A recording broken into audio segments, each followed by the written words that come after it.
Hello नमस्कार दोस्तों, स्वागत है आप लोगों का सिविल्स एजुकेशन पीसीएस में। आप लोग कंपाइलेशन वीडियो के लिए बोल रहे थे, तो फैब मंथ का कंपाइलेशन वीडियो डाल दिया था करंट अफेयर्स का। बाकी मंथ का भी मैं कंपाइल कर दूंगा। हम लोग अक्टूबर 2024 से कर रहे हैं बेसिकली, है ना, पीसीएस प्री के लिए और आरओ के लिए। मेंस पे भी काम आएगा इसमें। कुछ यहाँ पे टॉपिक कवर मैं करता हूँ जो थोड़ा डिटेल से रहते हैं, तो वो उधर भी काम करेगा मेंस में भी। तो बाकी मंथ का कंपाइलेशन भी कर दूंगा, ठीक है, तो वो हेल्प हो जाएगी, एक साथ मिल जाएगा। चलिए इसको करते हैं। ये है पहला टॉपिक, करेंगे हम लोग नेशनल साइंस डे। हाँ, इससे पहले आप हाई कोर्ट आरओ के लिए पूछ रहे थे वैकेंसीज के बारे में, तो मैं आप लोगों को बता दूं यार कि यहाँ से हाई कोर्ट से तो रिक्वायरमेंट जा चुकी है, ठीक है, गवर्नमेंट के पास। गवर्नमेंट उस पर अप्रूवल करे तभी तो कुछ बात बनेगी ना। तो जो ये स्टेटस है अभी फिलहाल, वर्तमान की जो स्थिति है, ये वहीं पे पेंडिंग है, गवर्नमेंट लेवल पे। यहाँ से कोई दिक्कत नहीं है, ठीक है। गवर्नमेंट अप्रूव करेगी तो फिर नोटिफिकेशन छपेगा। अब देखते हैं जो भी है ना। आगे कुछ अपडेट होगा तो बता देंगे। और यूपीपीसीएस मेंस का भी फॉर्म आ गया, उसको भर लीजिएगा जिनका प्री निकला है, ठीक है, लेट मत कीजिएगा। चलिए यहाँ पे देखिए, नेशनल साइंस डे पहला टॉपिक करेंगे। राष्ट्रीय विज्ञान दिवस जो होता है, ये किसके उपलक्ष्य में मनाया जाता है भैया? ये उपलक्ष्य है रमन इफेक्ट, है ना, रमन प्रभाव की खोज की गई थी अपने जो सर चंद्रशेखर वेंकट रमन, सीवी रमन के नाम से हम लोग जानते हैं, सीवी रमन के द्वारा रमन इफेक्ट की खोज की गई थी इस दिन, ठीक है, 28 फरवरी को। तो उसी के उपलक्ष्य में ये 28 फरवरी को चूज किया गया है, ठीक है। तो ये रमन इफेक्ट हम लोगों ने देख लिया। होता क्या है रमन इफेक्ट, इसको पढ़ेंगे अभी हम लोग। पहले बेसिक जो करंट के फैक्ट है उनको देख लेते हैं। 1986 में भारत सरकार ने 28 फरवरी को एनएसडी यानी नेशनल साइंस डे घोषित किया था, और पहली बार 1987 में इसको ऑब्जर्व किया गया था, ठीक है।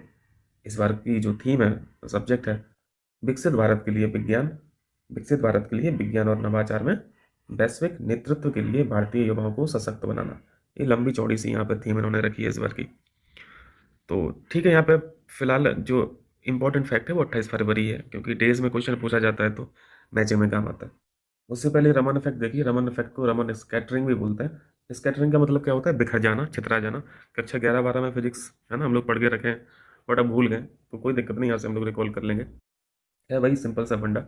आप लाइट के सामने, है ना, यहाँ पे कोई ऑब्जेक्ट रखिए या फिर कोई कण रखिए या फिर क्रिस्टल रखिए, और इन दोनों का इंटरेक्शन कराइए। तो इंटरेक्शन में क्या होता है, कुछ लाइट का जो एनर्जी है ना, लाइट एनर्जी जो है वो कुछ ऑब्जेक्ट के द्वारा एब्जॉर्व कर ली जाती है, और कुछ यहाँ पे स्कैटर्ड हो जाती है अलग अलग दिशाओं में, है ना। फर्दर लाइट जो है वो अलग अलग दिशाओं में स्कैटर्ड हो जाती है। तो जब ये इंसिडेंट हुई थी ना इस ऑब्जेक्ट पर, तब इसकी एनर्जी लेवल कुछ और होगा, है ना, इसका एनर्जी लेवल कुछ और होगा। और जब ये ऑब्जेक्ट से इंटरेक्ट करने के बाद अलग अलग दिशाओं में ये बिखर जा रही है, स्कैटर्ड हो जा रही है, तब इसका एनर्जी लेवल कुछ और हो जा रहा है। इसका मतलब क्या समझ में आ रहा है? कि एनर्जी लेवल यहाँ पे बदल जा रहा है ना। तो ये जो चीज़ है ना, ये सबसे पहले रमन साहब ने देखा था, तो उसी को रमन इफेक्ट बोलता है। यहाँ पे देखिए, जब प्रकाश किसी कण या क्रिस्टल से इंटरेक्ट करती है तो प्रकाश के कुछ फोटोन उस कण के एटम्स के द्वारा एब्जॉर्व कर लिए जाते हैं, तथा बचे हुए फोटोन जो हैं अलग अलग दिशा में बिखर जाते हैं, स्कैटर्ड हो जाते हैं, ठीक है। और यही स्कैटर्ड फोटोन जो है अपनी ऊर्जा में परिवर्तन कर लेते हैं। यही चीज़ है ना, जिससे इनकी वेवलेंथ और फ्रीक्वेंसी बदल जाती है। ये सबसे पहले किसने देखा था? सीवी रमन साहब ने देखा था। चलिए, एप्लीकेशन तो तमाम है ना, तमाम एप्लीकेशन। एक एग्जांपल में लिखा हूँ माइक्रोस्कोपी का। माइक्रोस्कोपी हम लोग जानते हैं, बायोलॉजिकल सैंपल्स की स्टडी में इसका बहुत ज़्यादा यूज होता है। तो 28 फैब याद रखें, रमन इफेक्ट के बारे में थोड़ा मोटा मोटा याद रखें, ठीक है। अब ये देखते हैं यार, हीरो रेड्स क्या है। रेड्स तो यहाँ पे समझ में आ रहा है चूहे होते हैं, और हीरो तो एक सिंबॉलिक सिंबल है ना, सिंबॉलिक चीज़ है। तो कुछ हीरो जैसा काम कर रहे होंगे ये चूहे। तो इनका विशेष काम देखिए, विशेष काम ये है कि विशेष संवेदन क्षमता वाले ये चूहे जो हैं, ये टीबी जो डिजीज़ है ना, ट्यूबरकुलोसिस बैक्टीरिया से जो होता है, ये टीबी जैसे रोगों का पता लगाने में सक्षम है, ये हीरो रेड्स। चलिए, तंजानिया इन चूहों को टीबी का पता लगाने के लिए ट्रेन कर रहा है। भारत को भी इस शोध से सहायता मिल सकती है। अब देखिए, टीबी से जो बॉडी का ऑर्गन अफेक्ट होता है सबसे ज़्यादा, वो क्या होता है? फेफड़े होते हैं, लंग्स होते हैं, है ना। तो फेफड़ों से निकलने वाला जो श्लेष्मा है, इसका टेस्ट वगैरह, इसके जो सैंपल्स हैं वो इनके सामने रखे गए, इन चूहों के सामने। कोई डिसीज़ वाला श्लेष्मा था, कोई नॉन डिसीज़ वाला था। तो ये कुछ अपने जो इनके स्पेशल रिसेप्टर होते हैं ऑल फैक्ट्री के नाम से, ये सब नहीं याद रखना है, बट ये उन मतलब खूबी है ना, ये संवेदनशीलता है उनकी, ये उनकी सेंसिटिव पावर है, ये उनके सेंसर्स हैं ना। तो ये विशेष प्रकार के चूहे टीबी रोग का पता लगा लेते हैं, बस सिंपल सा फंडा है। अगर हीरो रेट्स के बारे में पूछे तो लगा देना, ये कुछ ट्यूबरकुलोसिस डिजीज, है ना, याद आ जाएगा आपको। भारत में देख लेते हैं टीबी की स्थिति क्या है। ये स्टैटिक फैक्ट है, लेकिन ये मेंस में काम आएंगे, आपके प्रीलिम में भी फैक्ट पूछा ही जाता है, स्टेटमेंट में पूछा जाता है। भारत टीबी से सर्वाधिक प्रभावित देश है, हम लोग समझते हैं। स्थिति क्या है, प्रति 3 मिनट में 2 मौतें होती हैं टीबी से। भयावह स्थिति है। कुछ टारगेट्स भी हैं हमारे, कुछ लक्ष्य भी हैं, कुछ वैश्विक लक्ष्य हैं, कुछ खुद के लक्ष्य हैं। जैसे एक कार्यक्रम चलता है, राष्ट्रीय क्षय रोग उन्मूलन कार्यक्रम। टीबी को क्षय रोग भी बोलते हैं ना, राष्ट्रीय क्षय रोग उन्मूलन कार्यक्रम, नेशनल ट्यूबरक्लोसिस एराडिक्शन प्रोग्राम, यही है ना। तो ये तो हमारा लक्ष्य है, भारत का लक्ष्य है। भारत का लक्ष्य तो 2025 तक है कि 2025 तक टीबी मुक्त कर लेंगे, बट वो स्थिति है नहीं है ना कि हो ही जाएगा। खैर, हमें फैक्ट याद रखना है परीक्षा के लिए, तो 2025 याद रखें। और वैश्विक लक्ष्य कितना है, 2030। चलिए, 2015 से 2023 तक अगर देखें, खैर इंप्रूवमेंट हो रहा है, ऐसी बात नहीं है, इंप्रूवमेंट हो रहा है। 2015 से 2023 तक टीबी के मामलों में 17.7% की कमी आई है। इसको हम लोग, जब टीबी रिपोर्ट आई थी है ना 2024 की, तब भी मैंने आपको कवर कराया था। मैं यहाँ से फिर से रिकॉल करा रहा हूँ। ये सारी पीडीएफ को ठीक से पढ़ना। ये करंट अफेयर्स के साथ साथ ये आपका जीएस भी तैयार कराती हैं, है ना। तो अगर केसेस के बारे में पूछा जाए वर्तमान स्थिति, तो 17.7 की कमी है। और टीबी से होने वाली जो मृत्यु है, इनमें भी ठीक ठाक कमी है, 21.4% की कमी है 2015 से 2023 तक के बीच में। ठीक है। और यही सारी चीज़ें आप निबंध में भी डाल सकते हैं, मेंस में, है ना। अगर इस फील्ड का आपने टॉपिक पिक किया लिखने के लिए, तो वहाँ पे ये सब काम आता है। और मुख्य परीक्षा के जो नॉर्मल जीएस के क्वेश्चन है, उसमें भी साइंस से भी अगर कुछ ऐसा रहे, तो उसमें आप इसको नोट करके डाल सकते हैं, तभी तो नंबर बढ़िया आता है ना। टीबी कैसा रोग है, बैक्टीरियल डिसीज हम लोग जानते हैं। और सबसे ज़्यादा प्रभावित जो बॉडी ऑर्गन है, वो फेफड़े होते हैं। चलिए भैया, एक नई स्टडी आई यार। अभी तक तो हम लोग को पता था कि मंगल ग्रह का जो लाल रंग है, ये हेमेटाइट से है। लेकिन अब नई स्टडी बता रही है कि हेमेटाइट से नहीं है, ये फेरी हाइड्राइट से है। तो इसके बारे में भी देख लेते हैं। फेरी हाइड्राइट, देखो इसमें हाइड्रा हाइड्रा लिखा है ना, हाइड्राइट लिखा है। तो हाइड्राइट से हम लोग को कुछ कुछ वाटर समझ में आता है, पानी समझ में आता है। इसका मतलब है कि फेरी हाइड्राइट जो है, ये पानी की उपस्थिति में बनता है, या फिर कभी बना होगा। हेमेटाइट ड्राई अवस्था में बनता है, सूखी अवस्था में बनता है। चूंकि मंगल ग्रह पर पानी की खोज की गई है ना। तो ज़्यादा फिट कौन सी थ्योरी बैठ रही है, पानी वाली, है ना, कि फेरी हाइड्राइट ही बना होगा, हेमेटाइट नहीं बना होगा। हेमेटाइट तो ड्राई अवस्था में बनता है। तो ड्राई जैसी स्थिति तो मंगल ग्रह पे कभी पहले नहीं रही होगी। हाँ, अब ड्राई अलग बात है। तो हाल ही के किए गए अध्ययन से पता लगा है कि मंगल ग्रह का लाल रंग फेरी हाइड्राइट के कारण है, जो कि जल से बना लोहे ऑक्साइड है। इसका मतलब है जल पहले कभी रहा होगा, है ना। इससे पहले का अध्ययन मंगल ग्रह का लाल रंग होने का कारण हेमेटाइट बताया जाता था। ठीक है, हमने फेरी हाइड्राइट भी समझ लिया। अगर कुछ पूछे तो आप लगा देना। मंगल की बात हो रही है, तो स्टैटिक फैक्ट भी हम लोग जल्दी से रिकॉल कर लेते हैं। बुध के बाद सौरमंडल का दूसरा सबसे छोटा ग्रह है। ठीक है। इसको पृथ्वी का ट्विन भी बोला जाता है ना, क्योंकि सब कुछ वैसे ही वैसा है, लगभग एक जैसा है, चीज़ें मिलती हैं। कौन कौन सी चीज़ें अभी देख लेते हैं। ओलंपस मॉन्स जो है मंगल ग्रह का सबसे बड़ा ज्वालामुखी है। मैचिंग में एक आध बार शायद पूछा था, आरो यारो ने पूछा था। एक ज्वालामुखी भी पूछा था, और क्रेटर वगैरह के बारे में पूछता रहता है। मार्स के दो जो सैटेलाइट हैं, चंद्रमा हैं, फोबोस डेमोस, हम लोग जानते हैं। ठीक है। ट्विंस क्यों बोला जाता है, देखिए, इसकी एक्सेस जो है ऑर्बिट के सापेक्ष 25 डिग्री झुकी है, जबकि पृथ्वी की कितनी झुकी है, 23.4। मतलब लगभग लगभग आप सेम समझ सकते हैं ना, बहुत ज़्यादा फर्क नहीं है। और पृथ्वी के समान मौसम भी आते हैं इस ग्रह पे, है ना, इसलिए ट्विन है। कर लेंगे। चलिए, ये आपके लिए बहुत इंपॉर्टेंट टॉपिक है। ये देखिए, पेरिस समझौता 2015 का जो हम लोग पढ़ते हैं, इसके तहत देखो बीटीआर और बीयूआर जो रिपोर्ट्स हैं, इनको देना पड़ता है हर 2 साल में। तो भारत ने अभी अपनी पहली बीटीआर और बीयूआर रिपोर्ट सौंपी है। ठीक है। यूएनएफ ट्रिपल सी जो होता है, वो फिर इसको उसका इन रिपोर्ट्स का आकलन करेगा। तो इन रिपोर्ट्स के बारे में देखेंगे कि इसमें क्या क्या भारत के बारे में क्या क्या चीज़ें आई हैं, क्या इंप्रूवमेंट किया है पर्यावरण की दृष्टि से। ठीक है, क्योंकि ये जो समझौते हैं, ये एनवायरमेंट को लेकर ही हैं। तो एक सिंपल सा क्वेश्चन तो यही बन सकता है कि बीटीआर और बीईआर रिपोर्ट जो है, वो किस संस्था से संबंधित है। तो आपको दिख जाएगा, डब्ल्यूटीओ दिख जाएगा, यूएनएफसीसीसी दिख जाएगा, है ना। तमाम इंस्टीट्यूशन दे देगा, 4 ऑप्शन बना के। तो ऐसे भी याद रखना। ठीक, अभी डिटेल में भी हम लोग पढ़ ले रहे हैं। बीटीआर का फुल फॉर्म होता है बाइनियल ट्रांसपेरेंसी रिपोर्ट। बाइनियल का मतलब द्विवार्षिक होता है। और बीयूआर का मतलब है बाइनियल अपडेट रिपोर्ट। ठीक है। टी का मतलब ट्रांसपेरेंसी है, और यू का मतलब अपडेट है। ये दोनों ही रिपोर्ट को भारत ने सौंप दिया है यूएनएफसीसीसी के। ठीक है, ये पहली रिपोर्ट थी अभी भारत की। पेरिस समझौता 2015 का जो है, ये बताइएगा सीओपी नंबर कौन सी थी। ठीक है, ये सीओपी नंबर कौन सी थी। इसके तहत सरकारों को प्रत्येक 2 वर्ष में बीटीआर और बीयूआर रिपोर्ट जो है, ये प्रस्तुत करना होता है, रेंडर करना होता है। ठीक है। यूएनएफसीसीसी भारत की पहली बीटीआर और बीयूआर का मूल्यांकन करेगा। भारत ने अपनी पहली VTR और BER दोनों रिपोर्ट्स प्रस्तुत कर दी हैं। ठीक है, चलिए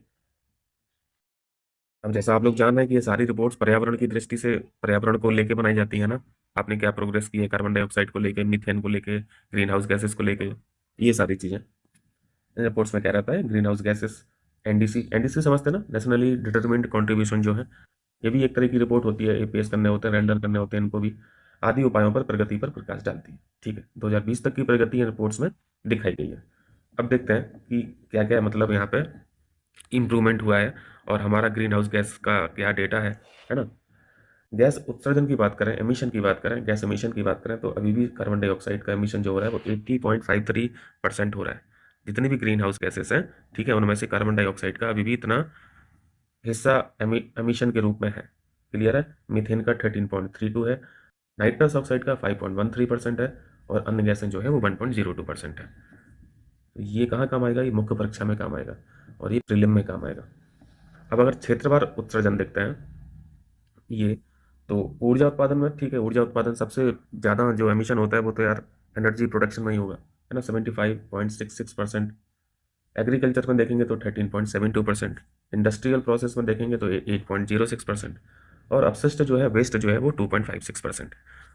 अब बात है कि यार ये डेटा हम याद कैसे रखें, है ना। तो देखो यार, डेटा तो याद होता है बार बार रिवीजन करने से, तो रिवाइज करते रहे, है ना। अगली मंथ की अगर आप करंट अफेयर्स पढ़ते हैं, मार्च का अगर पढ़ने जा रहे हैं, तो एक दिन 2 दिन फेब मंथ के लिए भी आप निकाल लिया करें, है ना, मतलब कुछ समय निकाल लिया करें। रिवीजन करने में कितना समय लगेगा, PDF पेड ग्रुप को यहाँ पे प्रोवाइड की ही जा रही है। आप अगर वीडियो से भी देखेंगे तो वीडियो से भी आप मुश्किल से 20 मिनट स्पीड को हाई करके आप 20 मिनट में रिकॉल कर लेंगे पूरा वीडियो, है ना। तो वीडियो से कर लीजिए या फिर PDF से कर लीजिए या फिर और कहीं से आप करते हैं ना, तो आप वहाँ से कर लीजिए। कहने का मतलब है कि रिवाइज जरूर करते रहा करें, अगले महीने पर जंप करने से पहले पुराना भी रिवाइज करते रहें। मार्च का आप पूरा पढ़ लेंगे तो बीच में उस समय फैब के लिए भी निकाला करें, ठीक है। तो इसी तरीके से साइकिल में चलाया करें तो रिवीजन होता रहता है। और क्या यहाँ पे BTR और BER में बताया गया है, फॉरेस्ट और ट्री कवर जो है, इसके माध्यम से भैया हमने 522 मिलियन टन कार्बन डाइऑक्साइड को ऑब्जर्व किया है, ये बताया है भारत ने रिपोर्ट के माध्यम से। उत्सर्जन तीव्रता जो है ना, एमिशन इंटेंसिटी, 2005 से 2020, जो कि अभी देखा डेटा जो है वो 2020 तक का बताया गया है, इसमें भी 36% की कमी की गई है। तो ये सुपर इंपॉर्टेंट फैक्ट है, क्योंकि जो हम लोगों ने ये ये क्या बोलते हैं, जो हमारे 5 संकल्प हैं उनमें से एक संकल्प ये भी था, आपको ध्यान रखना है कि 2030 तक 45% की कमी करनी है हम लोग को उत्सर्जन तीव्रता में। ठीक है, 5 संकल्प आप देखिएगा, हम लोगों ने कई बार पढ़ा है, उसमें से एक लक्ष्य भी है। तो 45% की तरफ तो हम लोग बढ़ ही रहे हैं, 36% तो कर ही लिया है ना। चलो ये भी ठीक है। तो ये पूरा था BTR और BUR के बारे में। अब देखेंगे हम लोग लिथियम ट्राइंगल, ये न्यूज में था, ये क्या है भैया, पहले लिथियम ट्राइंगल को सीख लीजिए, ज्योग्राफी का स्टैटिक क्वेश्चन है। बोलिविया, चाइल, चिली पढ़ लीजिए, और अर्जेंटीना, ये तीनों देश में यहाँ पे जो रिजर्व है लिथियम के वो बहुत ज़्यादा है, इस वजह से इनको लिथियम ट्राइंगल बोला जाता है। न्यूज में क्या था, क्योंकि अभी एक डील हुई है भारत की अर्जेंटीना के साथ।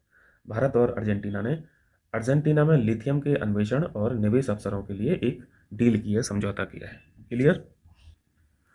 तो क्वेश्चन अगर पूछा जाए कि अभी हाल ही में ये लिथियम के रिगार्डिंग किस देश के साथ डील हुई है, तो अर्जेंटीना लगा देना, ठीक है।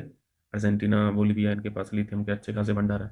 हाँ, लेकिन लार्जेस्ट रिजर्व की बात करें, सबसे बड़े जो रिजर्व है उसमें पहला स्थान चिली का आता है, ठीक है। और चिली यहाँ पे है भी, है ना, लिथियम ट्राइंगल में। दूसरा स्थान चाइना का आता है, तीसरा स्थान ऑस्ट्रेलिया का आता है, ठीक है। इनको फर्स्ट सेकंड थर्ड में समझ लेना, ठीक है, रिजर्व में। क्योंकि रिजर्व ठीक ठाक है, लेकिन पोजीशन जो है वो सेकंड और थर्ड पे नहीं है। पहला स्थान चाइल्ड का जरूर है। बोलीविया, अर्जेंटीना भी कहीं लाइक करते होंगे, बट उतना जरूरी नहीं है पढ़ना, इतना पर्याप्त है। लिथियम के बारे में पढ़ते हैं। लिथियम को हम लोग केमिस्ट्री में, है ना, टेबल में पढ़ते थे कि ये बहुत हल्की धातु है, चांदी की तरह सफ़ेद धातु है, ठीक है। इसको वाइट गोल्ड भी कहा जाता है, सबसे हल्की धातु और अत्यधिक अभिक्रियाशील, बहुत ज़्यादा रिएक्टिव है, और इनफ्लेमेबल भी है, ज्वलनशील भी है। और लिथियम का सबसे ज़्यादा यूज़ तो यार आजकल EV बैटरीज में आप देख रहे हैं ना, पहले से भी होता आ रहा है, और इसका जो सबसे बड़ा एप्लीकेशन है वो बैटरीज में है लिथियम। भारत में भंडार देख लेते हैं, ये आपको तीनों, ये एरिया आपको ध्यान रखना है। सलाल हेमनाथ क्षेत्र जम्मू कश्मीर का, कोडरमा और गिरिडीह ये झारखंड का है, और मांड्या ये कर्नाटक का है। ये भारत में भंडार है यहाँ पे लिथियम का, ठीक है। चलिए एक रेवोल्यूशन के बारे में बताइए, कलर रेवोल्यूशन किस देश से संबंधित है, आपको लगा देना है जॉर्जिया। राजनीतिक विरोध प्रदर्शन से ये संबंधित है, कलर रेवोल्यूशन। चलिए नेक्स्ट क्वेश्चन है, राज्य के जल मंत्रियों का अखिल भारतीय सम्मेलन कहाँ पे हुआ है, जल मंत्रियों का ये हुआ है उदयपुर राजस्थान में। ठीक है, चलिए ऑस्कर पुरस्कार थोड़ा देखते हैं। एक मूवी के बारे में हम लोग देखेंगे, अनोरा। यही मूवी भैया 5 ऑस्कर ले गई है, हर एक कैटेगरी में ले गई है। लॉस एंजलिस में ये इनका आयोजन होता है। अनोरा के बारे में देखेंगे तो ये सर्वश्रेष्ठ फिल्म कैटेगरी में ऑस्कर मिल गया। इस फिल्म को जिसने डायरेक्ट किया था, है ना, डायरेक्शन जिनका था, उनको भी मिल गया। सर्वश्रेष्ठ अभिनेत्री भी यहाँ पे इसी मूवी को इनको ऑस्कर मिल गया। सर्वश्रेष्ठ पटकथा भी थी, स्टोरी भी थी बढ़िया, है ना, तो पटकथा कैटेगरी में भी मिल गया, और सर्वश्रेष्ठ फिल्म संपादन में भी मिला। 5 ऑस्कर इस मूवी को मिले हैं। अनोरा के बारे में ध्यान रखना। चलिए ये देखिए, रीजनल 3R और सर्कुलर इकोनॉमी फोरम, बहुत इंपॉर्टेंट है ये। पर्यावरण की दृष्टि से सारी चीज़ें इंपॉर्टेंट होती हैं। 3R का मतलब हम लोग समझते हैं ना, रिड्यूस, रिसाइकिल और रीयूज, है ना। यहाँ पर देखें,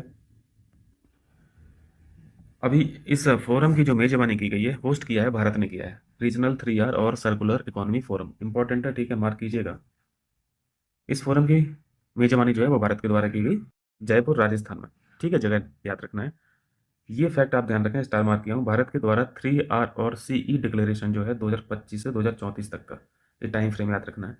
2025 से 2034 यहाँ पे अडोप्ट करने वाला है।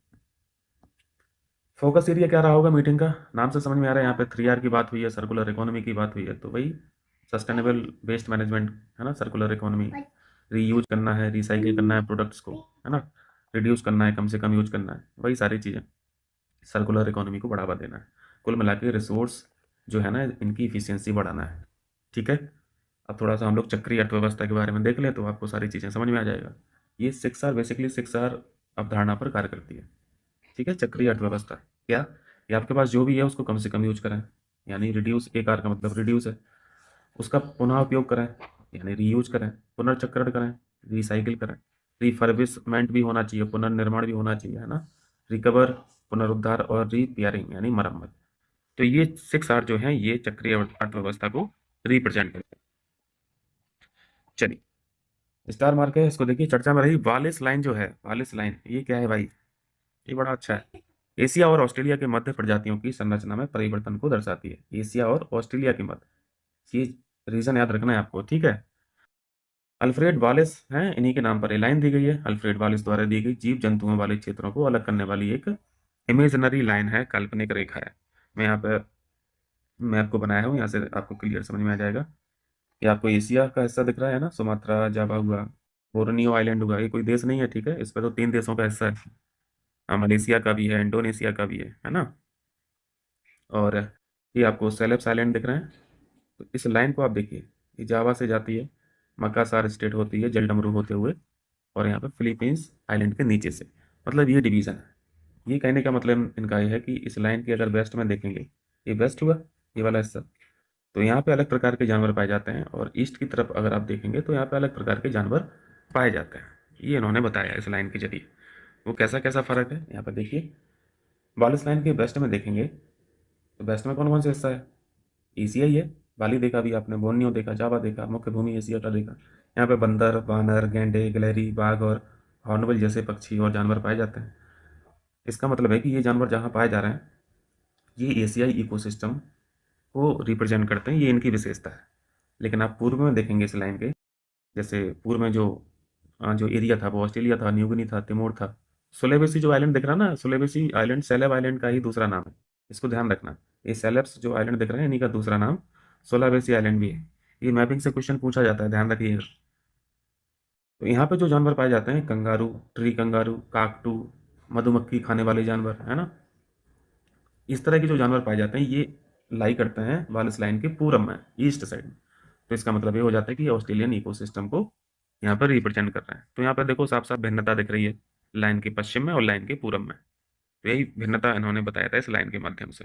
ठीक है, चलिए एक मिशन है स्फीयर एक्स। स्फीयर एक्स किस देश के द्वारा शुरू किया गया, नासा, यूएसए, आपको ध्यान रखना है।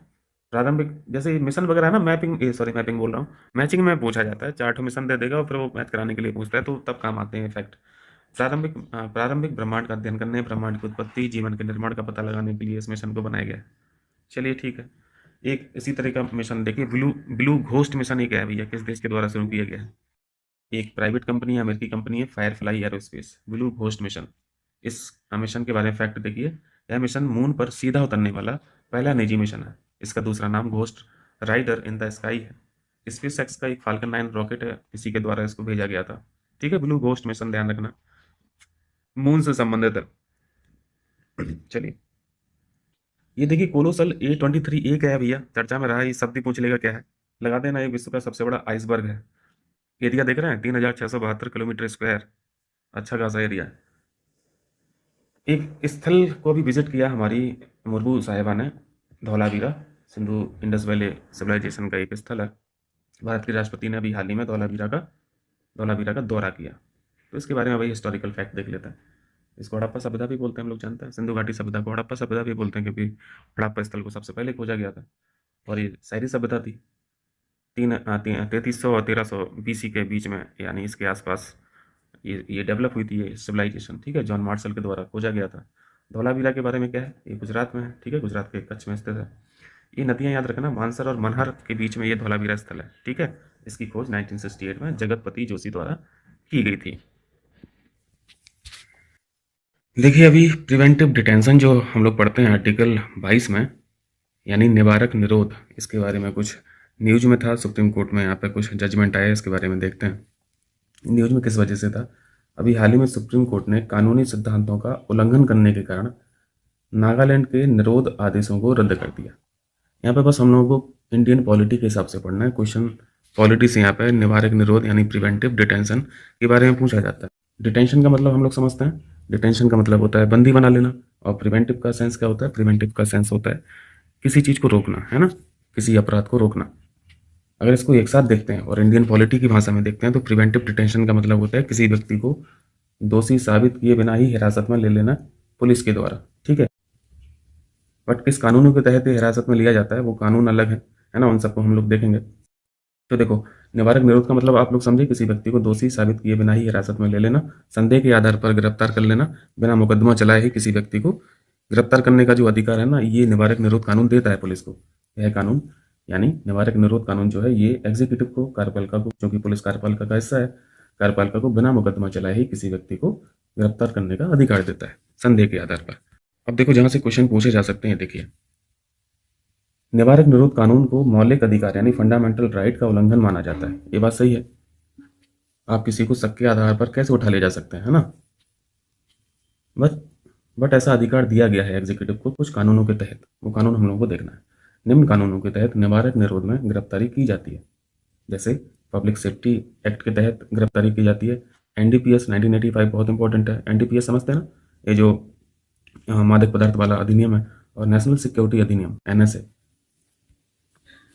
इन कानूनों के तहत, इन अधिनियम के तहत एग्जीक्यूटिव जो है, पुलिस जो है, ये किसी भी व्यक्ति को संदेह के आधार पर गिरफ्तार कर सकती है, हिरासत में ले सकती है। ठीक है, सुरक्षा पाने के लिए यहाँ पे उनको प्रोटेक्ट भी किया जा रहा है आर्टिकल 22 के तहत। ठीक है, गिरफ्तारी तथा निरोध के खिलाफ सुरक्षा प्रदान की जाती है आर्टिकल 22 के तहत। किसी व्यक्ति को 3 माह तक हिरासत में लिया जा सकता है मैक्सिमम। खैर, 3 महीना बहुत होते हैं पुलिस के लिए।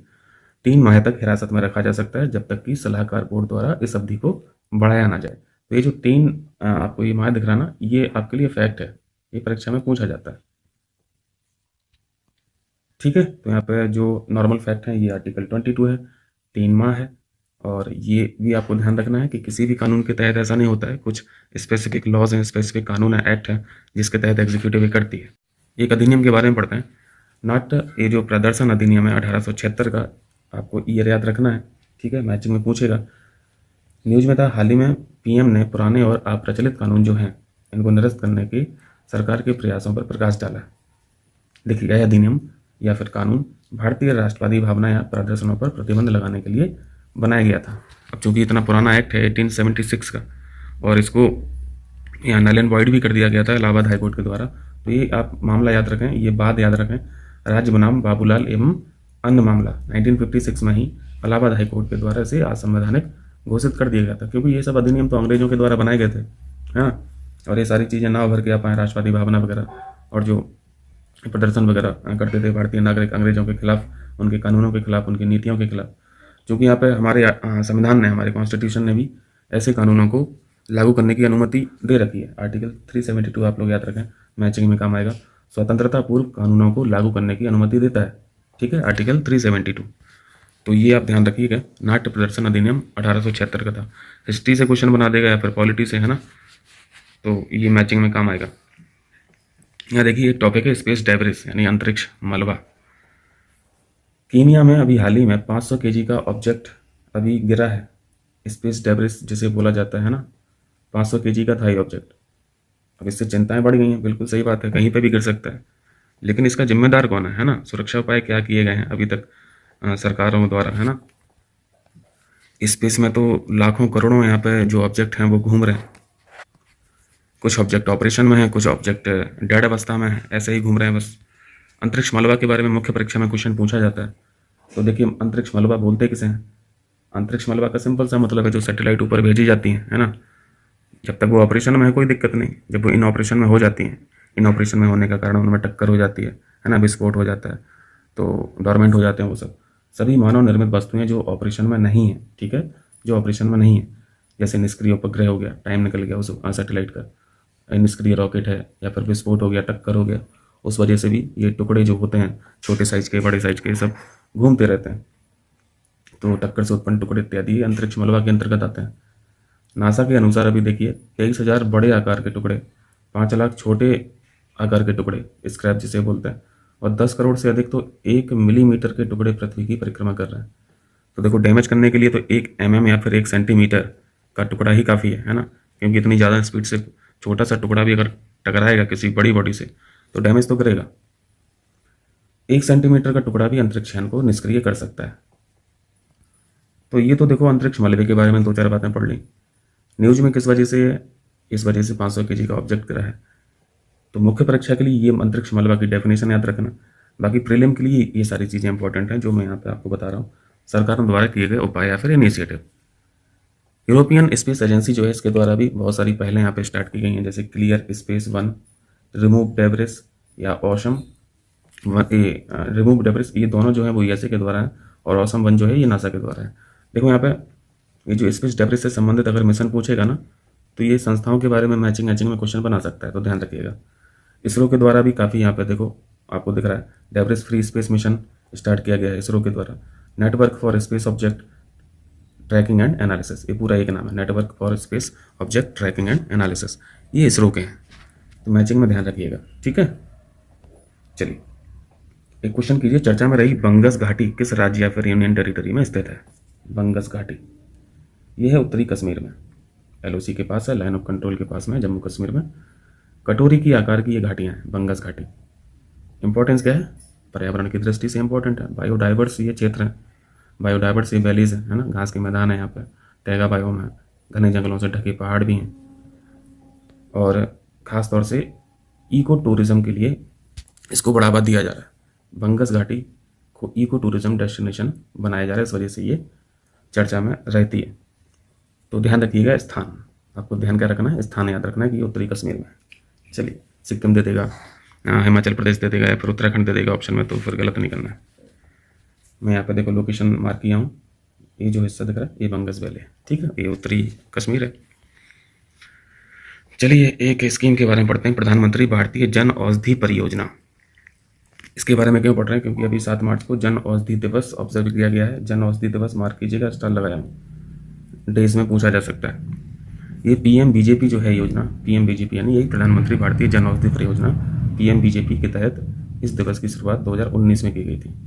इस बार की थीम जो है वो है दाम कम दवाई उत्तम। जेनेरिक दवाइयाँ जो मिलती हैं ना जन औषधि केंद्रों पर, वही चीज़ है। प्रधानमंत्री जन औषधि योजना के रूप में 2015 में शुरू की गई थी, और 2016 में इसका नाम बदलकर पीएम बीजेपी कर दिया गया, ठीक है। तो ये 2-4 बातें यहाँ से हो गई हैं।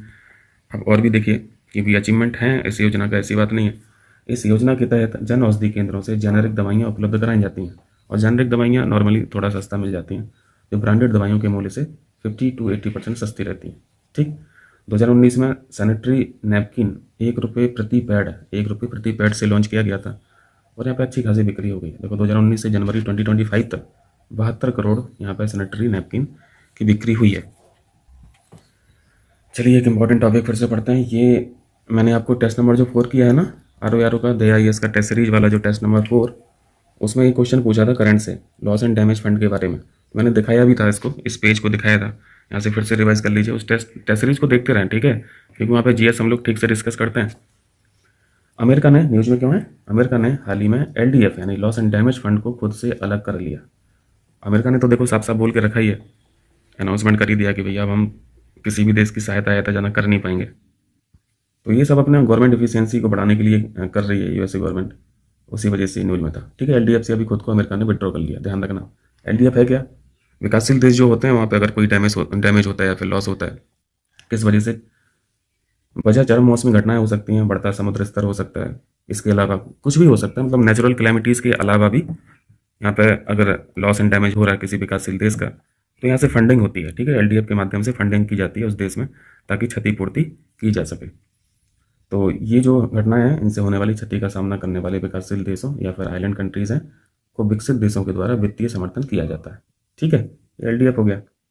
और एलडीएफ को मैनेज कौन करता है, वर्ल्ड बैंक करता है। यही दो स्टेटमेंट में क्वेश्चन पूछा था टेस्ट नंबर 4 में, वर्ल्ड बैंक के बारे में पूछा था, इसको मैनेज कौन करता है, और ये पूछा था कि एलडीएफ से क्या सिर्फ चरम मौसमी घटनाओं से जो लॉस होता है उसी की क्षतिपूर्ति की जाती है, या फिर चरम मौसमी घटनाओं के अलावा और भी कुछ घटनाएं हो सकती हैं। तो आपको ध्यान रखना है, चरम मौसमी घटनाओं के अलावा किसी भी वजह से अगर लॉस एंड डैमेज होता है तो क्षतिपूर्ति की जाती है, ठीक है। एलडीएफ का गठन तो अभी हाल ही में किया गया है, बहुत पुराना ये फंड नहीं है, ठीक है, COP27 में। और COP27 तो अभी मिस्र में हुई है 2023 में, है ना, शर्म शेख में आयोजित की गई थी। COP27 यानी ये मीटिंग नंबर होते हैं UNEP CCC वाले, ठीक है। चलिए, भारत में टोटल टाइगर रिजर्व कितने हो गए हैं, आपको 58 याद रखना है, ये मार्च तक की स्थिति है। और ये 58वां है कौन सा, ये माधव राष्ट्रीय उद्यान, MNP माधव राष्ट्रीय उद्यान है, मध्य प्रदेश में, को भारत का 58वां टाइगर रिजर्व घोषित किया गया। अब भारत में टोटल हो गए टाइगर रिजर्व 58। अब इसके बारे में देखते हैं, MNP के बारे में थोड़ा। मध्य प्रदेश में स्थित है, ठीक है, जिला अगर पूछे तो शिवपुरी लगा देना, चंबल क्षेत्र में स्थित है। ये मध्य प्रदेश का नमा टाइगर रिजर्व है, ये भी ध्यान रखिएगा, ठीक है। ये मध्य प्रदेश का नमा टाइगर रिजर्व है। और ये जो माधव टाइगर रिजर्व है इसमें भी 5 टाइगर है, ठीक है, 5 टाइगर है।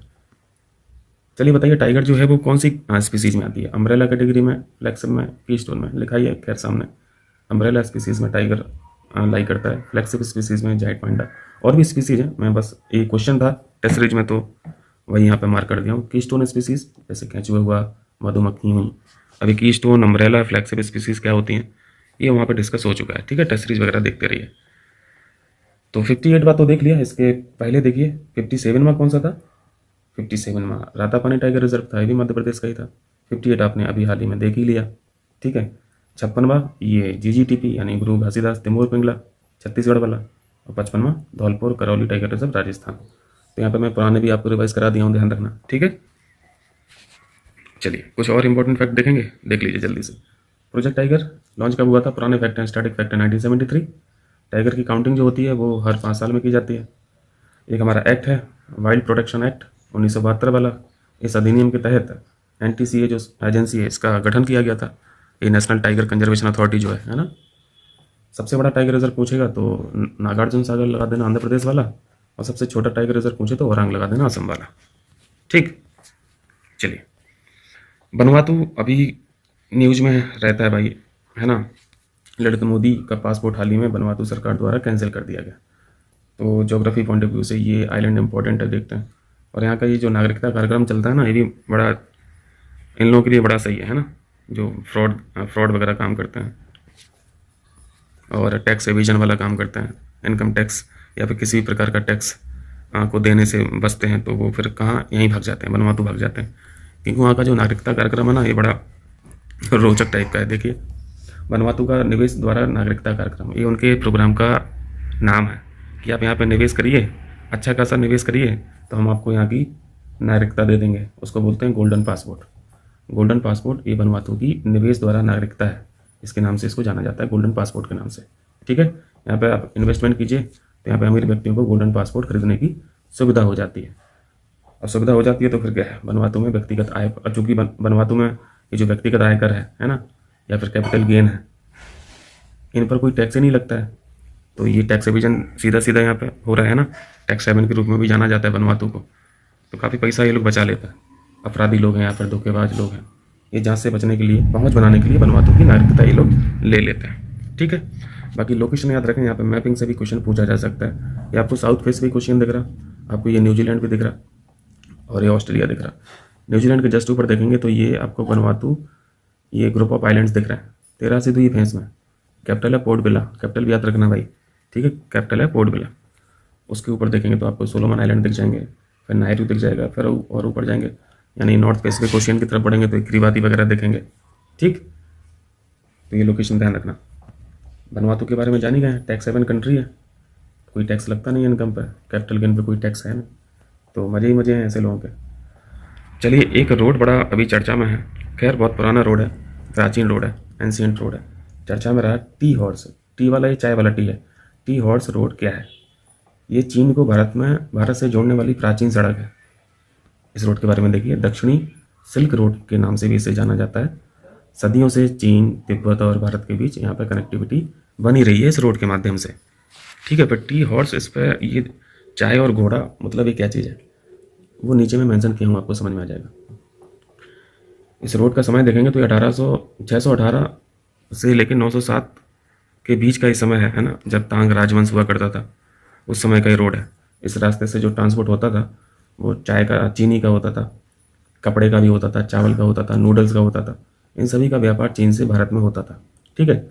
लेकिन अंत में इस रास्ते से सिर्फ चाय और घोड़ों का ही व्यापार होने लगा, बाकी सारी चीज़ों का यहाँ पे व्यापार खत्म हो गया। तो अंत में जिसका व्यापार होने लगा उसी के नाम से इसका नाम पड़ गया टी हॉर्स। चाय का और घोड़े का व्यापारी बचा था, इसी कारण इसका नाम टी हॉर्स रोड हो गया, ठीक है। एक इंपॉर्टेंट टॉपिक पढ़ते हैं इंडियन पॉलिटी का, लोकपाल। लोकपाल पढ़ेंगे और इसका जीरो डिक्शन देखेंगे, क्षेत्राधिकार।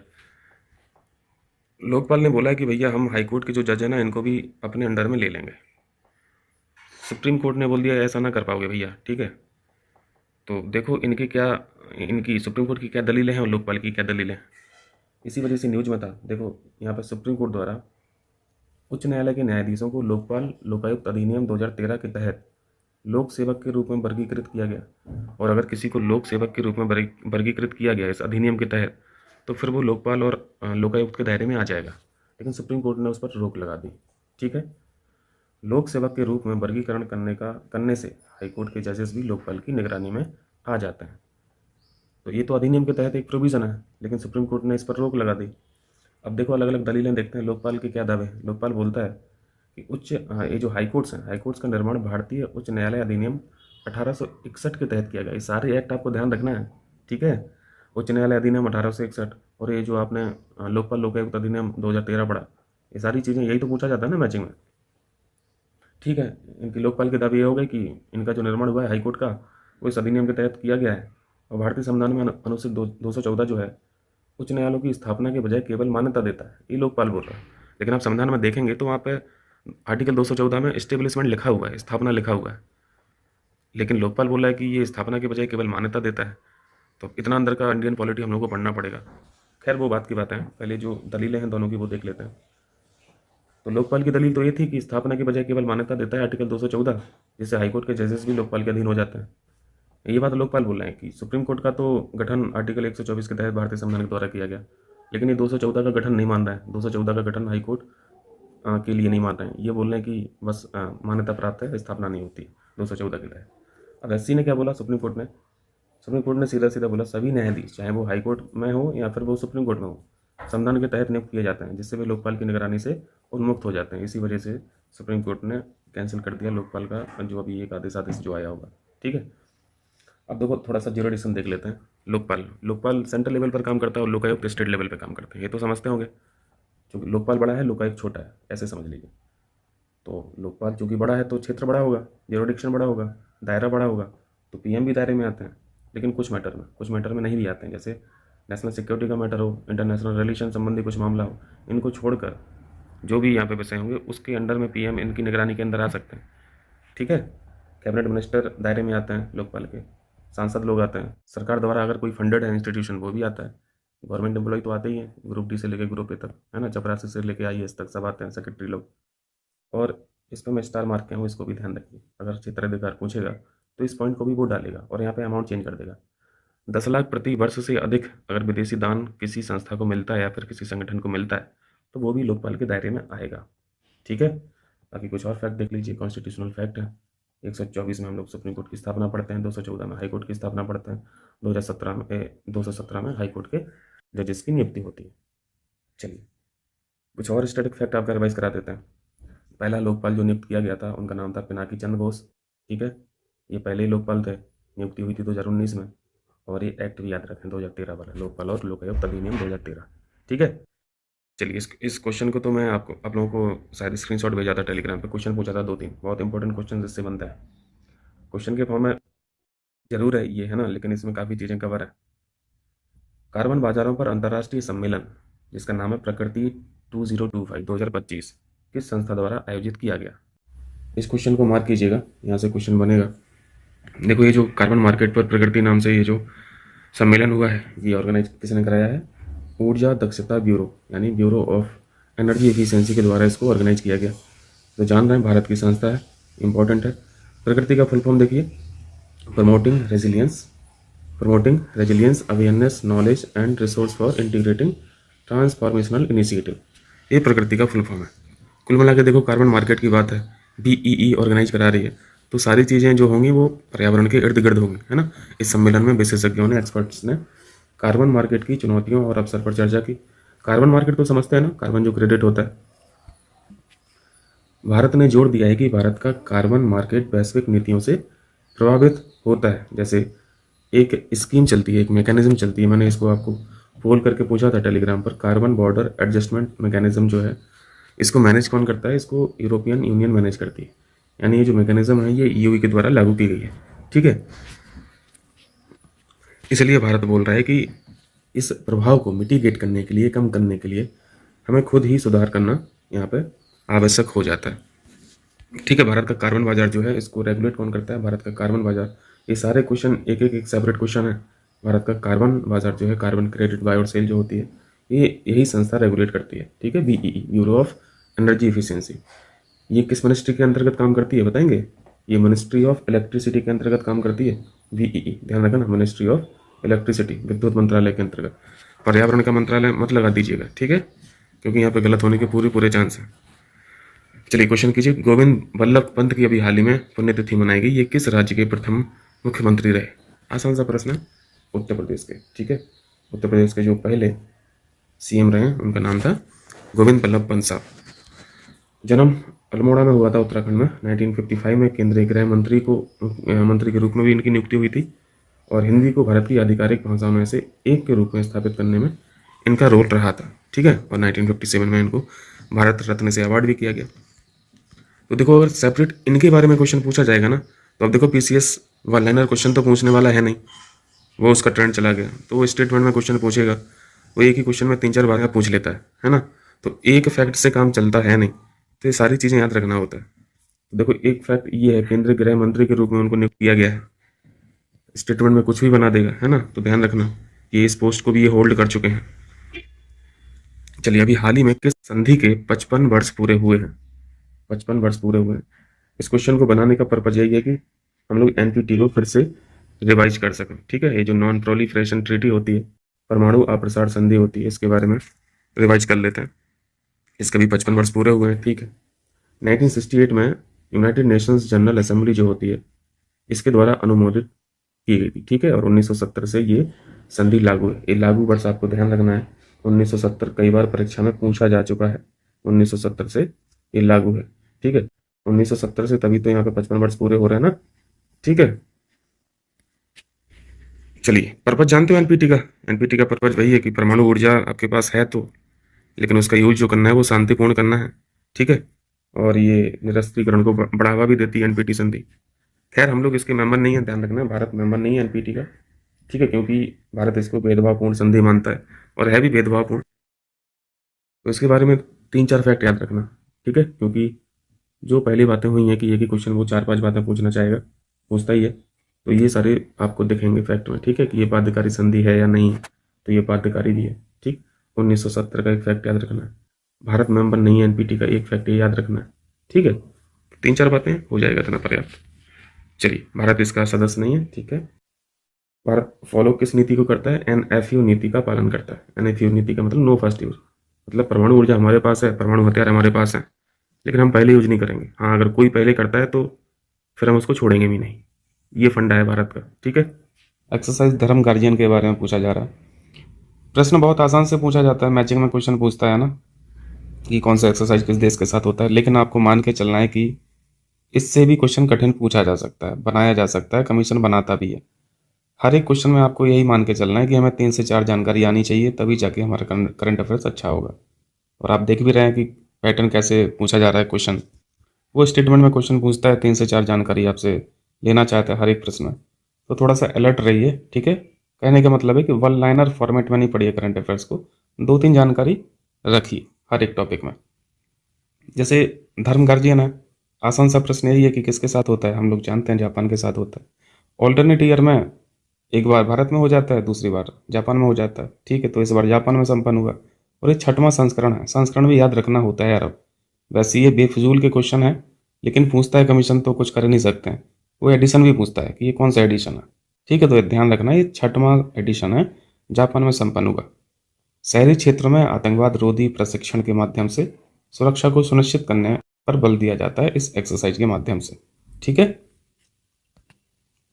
और जापान के साथ जो हमारी एक्सरसाइज होती हैं, वीर गार्जियन भी होती है, ये वायुसेना एक्सरसाइज है, ठीक है।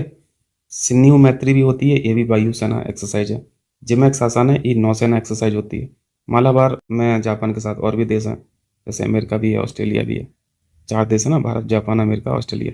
जापान यहाँ पे भी है, तो ये भी नवल एक्सरसाइज होती है, ठीक है। तो ये साथ में ये भी ध्यान रखिएगा। ये देखिए कुछ ज्योग्राफी से भी यहाँ पे एक्स्ट्रा पॉइंट है आपके लिए। वैसे मैपिंग का क्वेश्चन है ये, चूँकि जापान की बात हुई है तो इसको भी सीख लीजिए।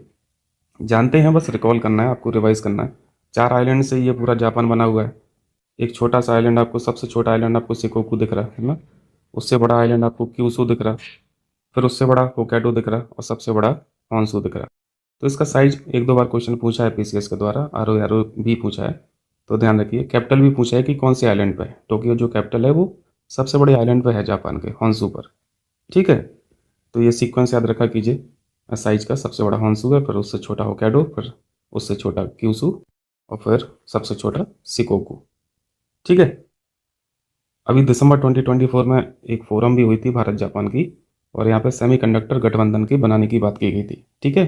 और ये भारत जापान फोरम जो है नई दिल्ली में आयोजित किया गया था। ये जो मीटिंग है या फिर फोरम है, दिसंबर 2024 का है, ठीक है। तो इस सेमीकंडक्टर गठबंधन की अगर बात पूछे किस देश के साथ है, तो आपको जापान लगा देना है, ठीक।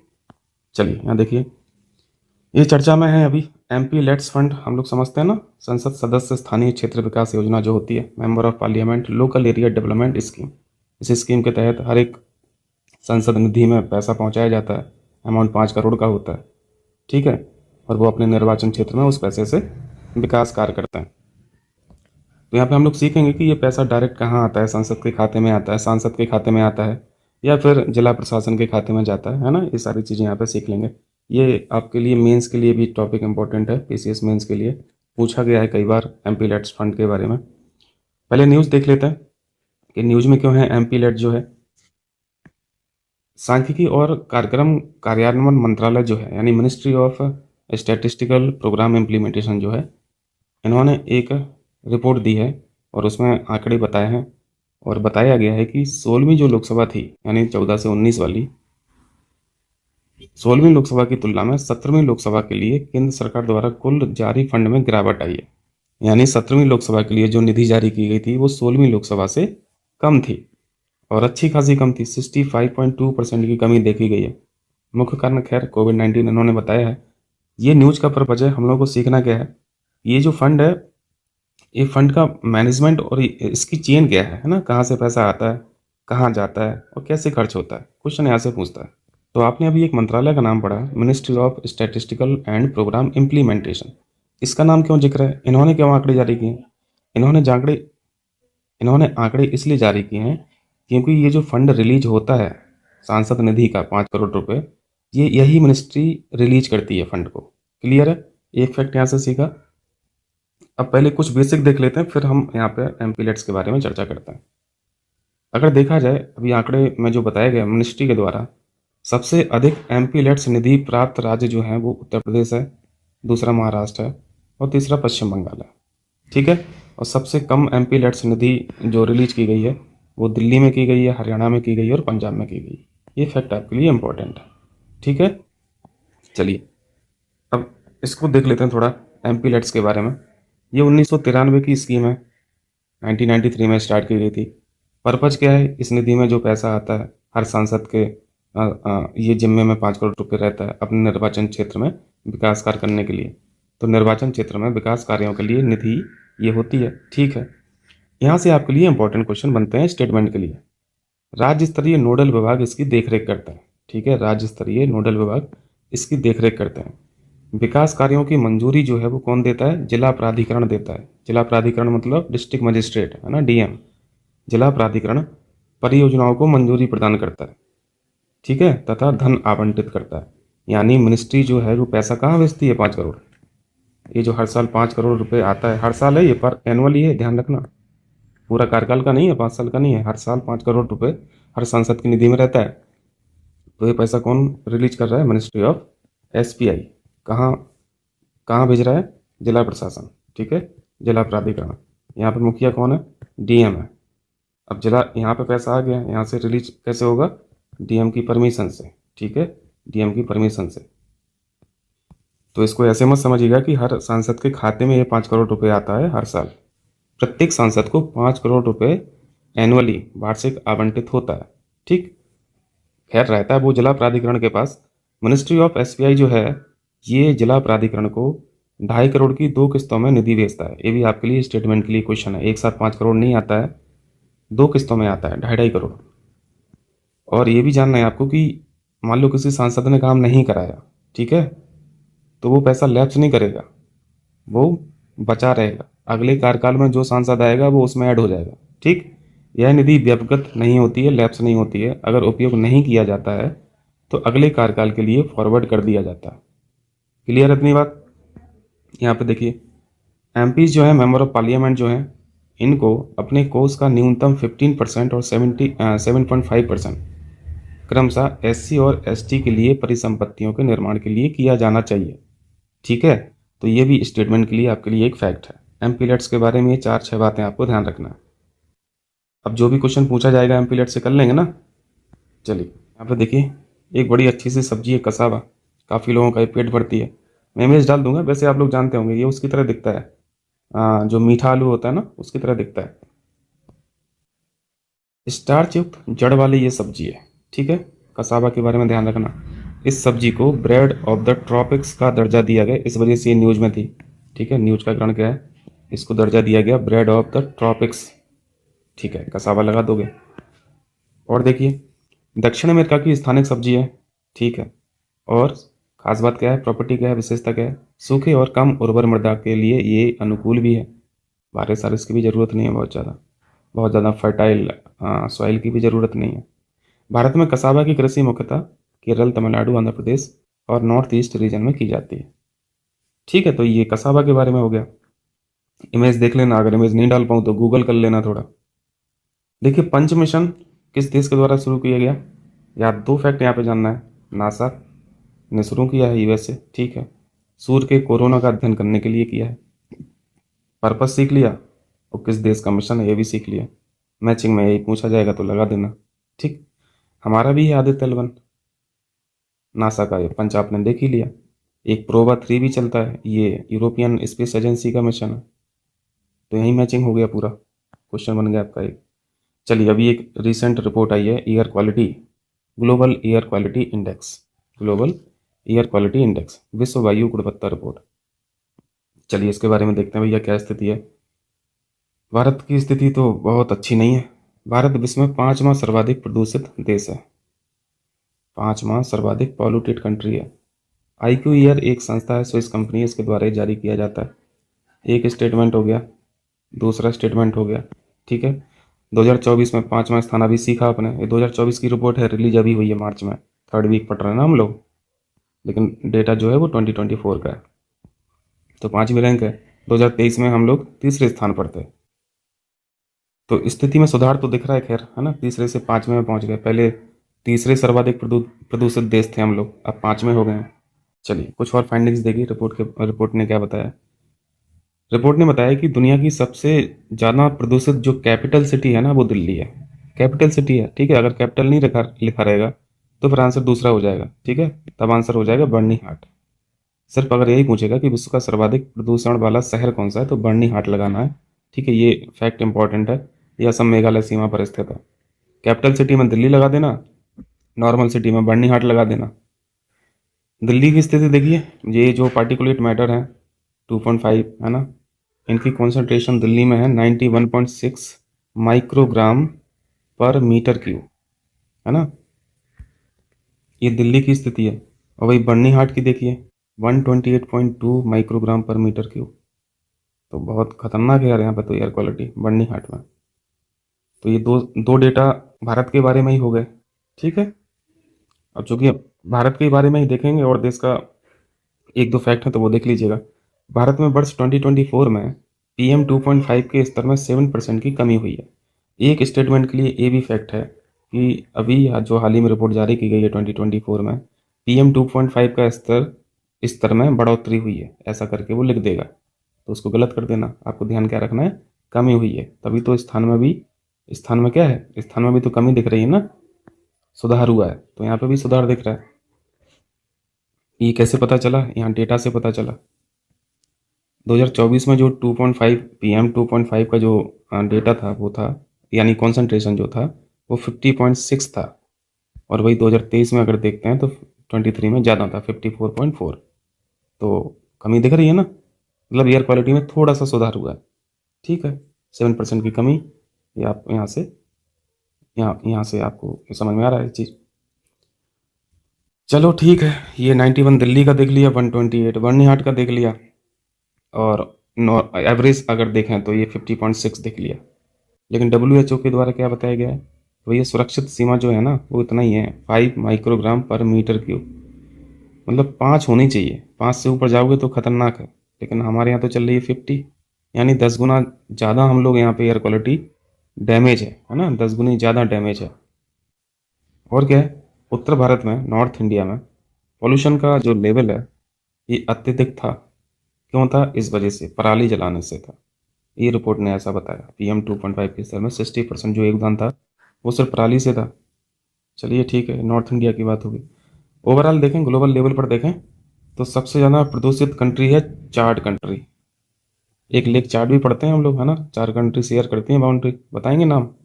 एक तो खुद चार्ट हो गया, एक नाइजीरिया हो गया, एक नाइजर हो गया, और दूसरा और बताएंगे, जल्दी से बताइए कमेंट करके। और दूसरी सबसे ज़्यादा पॉल्यूटेड कंट्री है बांग्लादेश, तीसरी है पाकिस्तान, चौथी कोई और होगी, 5वें हम लोग हैं यहाँ पे, है ना। 5वां यहाँ पे कौन है, अभी पढ़ा ना ऊपर, 5वां इंडिया है। और यहाँ पे क्या है कॉन्सेंट्रेशन लेवल, 50 माइक्रोग्राम पर मीटर क्यूब, यही था ना। चलिए देखिए भैया, ये आईडी बड़ी आजकल चर्चा में यार, अपार आईडी। फुल फॉर्म देखें इसका, automated permanent academic account registry. मतलब एक देश एक आईडी वाला भी सीन चल रहा है ना। राष्ट्रीय शिक्षा नीति 2020 के तहत शुरू की गई है। One nation one student I card पर आधारित ये अपार आईडी है। बेसिकली क्या है, आप देखो, स्टूडेंट आईडी कार्ड है ना, तो क्या रहेगा इसमें, स्टूडेंट का रिकॉर्ड रहेगा। छात्र रिकॉर्ड को मानकीकृत करने का उद्देश्य है। ये ध्यान रखना, ये फैक्ट है आपके लिए। 12 अंक का रहेगा ये अपार आईडी, जो छात्र के शैक्षणिक रिकॉर्ड को डिजी लॉकर और एकेडमिक बैंक ऑफ क्रेडिट से जोड़ता है, ठीक है। न्यूज़ में क्यों था, क्योंकि ये वाला इशू आ रहा है, डेटा गोपनीयता वाला, ठीक है। डेटा गोपनीयता को लेकर अपार आईडी चर्चा में। 12 अंक ध्यान रखना है, फुल फॉर्म याद रखना है, ठीक है। फुल फॉर्म याद रखना है, और 12 अंक फुल फॉर्म भी पूछ सकता है, वह छोटा सा क्वेश्चन जरूर है, लेकिन नहीं पढ़े रहोगे तो गलत कर दोगे। चलिए, एक नई स्कीम PM युवा 3.0, इसका सिंपल आपको उद्देश्य जानना है क्या भैया। युवा है तो युवा से कुछ कुछ कर लोगे, लेकिन युवा के साथ ये भी ध्यान रखना है आपको, ये लेखक के लिए है, राइटर्स के लिए है। युवा लेखकों को मार्गदर्शन के लिए, वो भी 30 वर्ष से कम होना चाहिए, है ना। इनको क्या करना है, लेखकों को मार्गदर्शन के लिए प्रशिक्षित करना है, भारतीय साहित्य को विश्व स्तर पर प्रस्तुत करना है, रेंडर करना है, ये सब लक्ष्य है। मिनिस्ट्री ऑफ एजुकेशन की ये स्कीम है। चलिए, ये इंपॉर्टेंट क्वेश्चन, समुद्री सुरक्षा बेल्ट 2025 नावल एक्सरसाइज है, कहाँ पर आयोजित किया गया या की गई। हॉर्मुज जलडमरू, ये जो हॉर्मुज स्ट्रेट है, स्ट्रेट ऑफ हॉर्मुज है, ओमान की खाड़ी और फारस की खाड़ी को जोड़ता है ना, तो यहीं पे हुई है। क्वेश्चन क्या है आपके लिए, समुद्री सुरक्षा बेल्ट 2025, इसमें देश कौन कौन से हैं? आपको ये देश ध्यान रखना है, चीन, ईरान, रसिया, भारत नहीं है, ध्यान रखना, ठीक है। समुद्री सुरक्षा बेल्ट 2025, चीन, ईरान और रूस। चलिए कुछ स्टेट ऑफ हॉर्मुज के बारे में देखिए। कोई भी स्टेट जो है जल डमरू को क्या करती है, दो वाटर बॉडी को जोड़ती है ना, जोड़ने का काम करती है ना। ये वाटर बॉडी 1 है, ये वाटर बॉडी 2 है। लेकिन एक काम और करती है, दो जमीनी भागों को अलग भी करती है। ये भी बात सही है, दो जमीनी भाग को अलग भी करती है। देखिए यहाँ पर फारस की खाड़ी को ओमान की खाड़ी से जोड़ती है, ठीक है। यहाँ पर दिख रहा है ये फारस की खाड़ी है, पर्शियन गल्फ बोलते हैं इसे, और ये ओमान की खाड़ी है। और ये जो आपको पतला सा ये दिख रही है ना चैनल, पतले से चैनल, वाटर पतला सा जो वाटर चैनल होता है उसी को स्टेट बोला जाता है। तो ये हो गया स्टेट ऑफ हॉर्मुज। ईरान आपको दिख रहा है, यूएई दिख रहा है, ओमान दिख रहा है, सऊदी अरेबिया दिख रहा है, पाकिस्तान दिख रहा है, ये अरब सागर है ही। तो ये ज्योग्राफी पॉइंट ऑफ व्यू से ध्यान रखना, ठीक, क्योंकि इसका इंपॉर्टेंस बहुत है। तेल का जो ट्रांसपोर्टेशन है अच्छा खासा होता है यहाँ पे दुनिया भर का, जिसका कुल तेल व्यापार के लगभग 5वें हिस्से का परिवहन प्रतिदिन हॉर्मुज स्टेट से होता है। तो आप समझ सकते हैं इससे इसका इंपॉर्टेंस। क्लियर। चलिए, बंगो सागर बांग्लादेश के साथ होता है, हम लोग जानते हैं। बंगो सागर 2025 नावल एक्सरसाइज है, सागर में होगा तो नावल होगा। किन देशों के मध्य आयोजित होता है, बांग्लादेश के साथ, ठीक है। स्टेटमेंट में क्वेश्चन एक स्टेटमेंट ए डाल देगा बांग्लादेश के साथ, अच्छा लगने लगेगा। दूसरा स्टेटमेंट ए डाल देगा तो फिर क्वेश्चन कठिन हो जाएगा। तो यही ध्यान रखना है आपको कि भारतीय नौसेना ने जो भाग लिया उसमें ये जो इंडियन नावल शिप था अपना INS रणवीर, इसने पार्टिसिपेट किया। बांग्लादेश का भी एक INS था, अब चूंकि वहाँ पे PNS होगा ना, यानी बांग्लादेश नावल शिप होगा, तो वहाँ का जो BNS था उसका नाम था अबू ओबेदा, ठीक है। तो ये दूसरा स्टेटमेंट आपके लिए हो गया इस प्रश्न के लिए। और बांग्लादेश के साथ क्या होता है हमारी एक्सरसाइज, एक संप्रीति पढ़ते हैं हम लोग, और ये समन्वित गश्ती कॉर्पोरेट के नाम से जो होता है ये बांग्लादेश के साथ है, ठीक है। चलिए ये देखिए, 5 आइज अलायंस, आइज मतलब आंख वाला, 5 आइज अलायंस में कौन कौन से देश शामिल है। नया अलायंस तो नहीं पढ़ रहे हैं, ये बहुत पुराना अलायंस है, सेकेंड वर्ल्ड वॉर के टाइम का।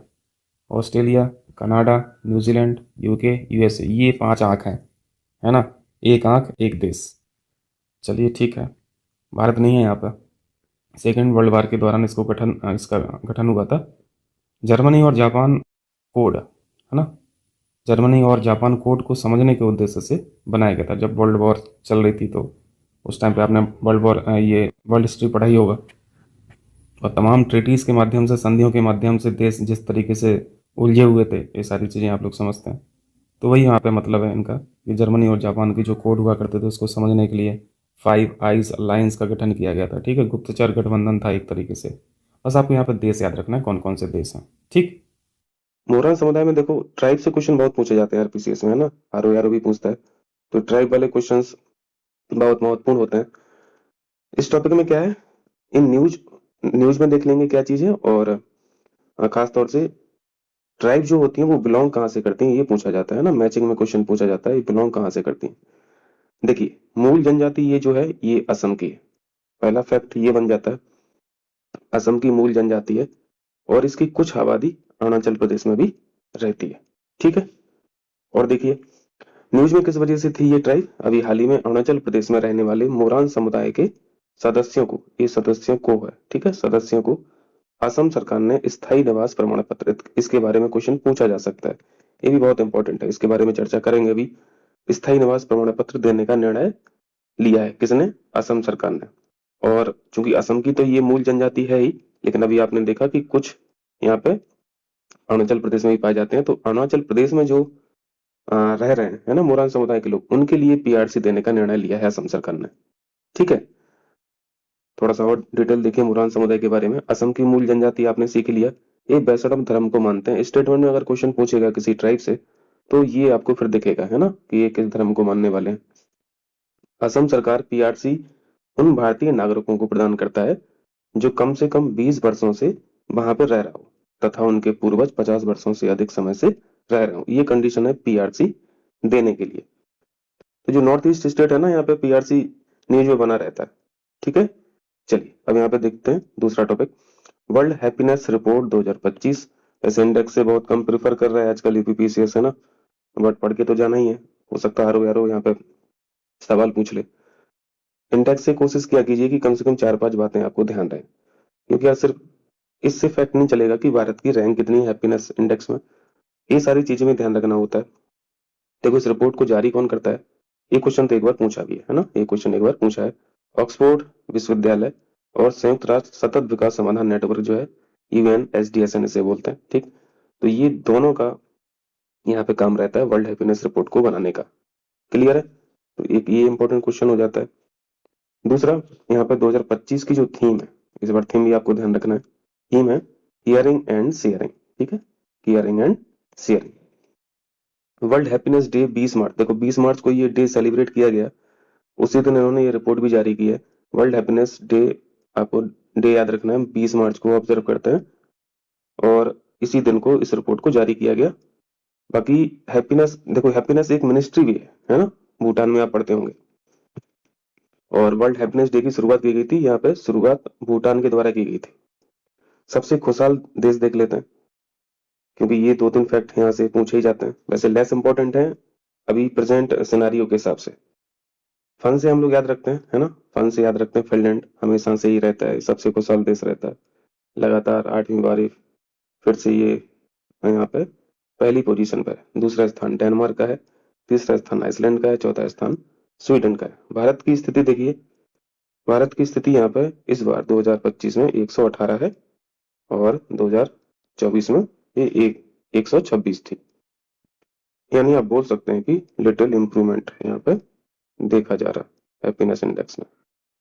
ये स्टेटमेंट के लिए सारी चीजें ध्यान रखना होता है, ठीक है, इसलिए मैंने 2024 को यहाँ पे मार्क किया है। देखें पड़ोसी देशों की रैंक क्या है, भारत की बगल में लिखी है इससे पहले 118 है ना, इसको रेज कर ले रहा हूँ। इंडिया की कितनी है, 118 2025 में। नेपाल की 92 है, यानी हमसे अच्छी पोजीशन पे है, ठीक है। पाकिस्तान की 109 है, ये भी हमसे अच्छी पोजीशन पर है। म्यांमार हमसे पीछे है, श्रीलंका हमसे पीछे है और बांग्लादेश हमसे पीछे है, ठीक। तो यहाँ से अगर कठिन क्वेश्चन बनाना चाहेगा तो स्टेटमेंट में पूछ लेगा कि पाकिस्तान की जो हैप्पीनेस इंडेक्स है वो भारत से ज्यादा है या फिर कम है, इस तरीके से स्टेटमेंट में पूछा जा सकता है, ध्यान रखना। सबसे दुखी देश भैया अफगानिस्तान है, 147 देशों को काउंट किया गया था, तो आठ आठ बार लगातार फिनलैंड हो गए पहले स्थान पर, ये लगातार 4 बार सबसे दुखी देश है, इस बार भी है अफगानिस्तान। पर दूसरे सबसे ज्यादा जो दुखी देश है वो सियरा लियोन है, उसके बाद फिर लेबनान। कोशिश कीजिए पहले याद रखें यहाँ पे तो। चलिए हैप्पीनेस इंडेक्स को, ये थोड़ा सा कठिन क्वेश्चन यहाँ से पूछा जाएगा, यहाँ से कठिन क्वेश्चन बन सकता है कि पैरामीटर जो हैप्पीनेस इंडेक्स के होते हैं वो क्या होते हैं। एक तो जीडीपी पर कैपिटा देखा जाता है, सामाजिक समर्थन देखा जाता है, जीवन प्रत्याशा देखी जाती है ना, लाइफ एक्सपेक्टेंसी जो होता है, स्वतंत्रता देखी जाती है, उदारता देखी जाती है और करप्शन लेवल देखा जाता है। ये 6 पैरामीटर होते हैं वर्ल्ड हैप्पीनेस इंडेक्स को मेजर करने के लिए, ठीक है। चलिए विश्व गौरैया दिवस, क्वेश्चन पूछा जा चुका है यूपीपीसीएस में ही, वैसे आसान है। 20 मार्च को ऑब्जर्व करते हैं। इस दिवस की शुरुआत देखिए नेचर फॉर एवर संगठन द्वारा की गई थी, और गौरैया दिल्ली और बिहार का राजकीय पक्षी भी है, ठीक है, दिल्ली और बिहार का राजकीय पक्षी भी है। 2025 का विषय देखिए tribute to nature, tiny messenger, है ना, टाइनी मैसेंजर, छोटी छोटे से आकार की होती है ना ये चिड़िया गौरैया। चलिए इंपॉर्टेंट टॉपिक रायसीना डायलॉग, ये मेंस के लिए भी इंपॉर्टेंट हो सकता है ना, मेंस के लिए। देखिए नई दिल्ली में आयोजन, एडिशन आपको ध्यान रखना है, एडिशन कितना है, एडिशन 10वां एडिशन है, संस्करण जिसे बोलते हैं, या फिर नंबर बोल लीजिए कि 10वें नंबर का मीटिंग था। चलिए यहाँ पे जो चीफ गेस्ट थे वो थे न्यूजीलैंड के प्रधानमंत्री क्रिस्टोफर लक्सन, एक फैक्ट आपको यहाँ से बन जाता है, ठीक है, क्रिस्टोफर लक्सन ये न्यूजीलैंड के पीएम है।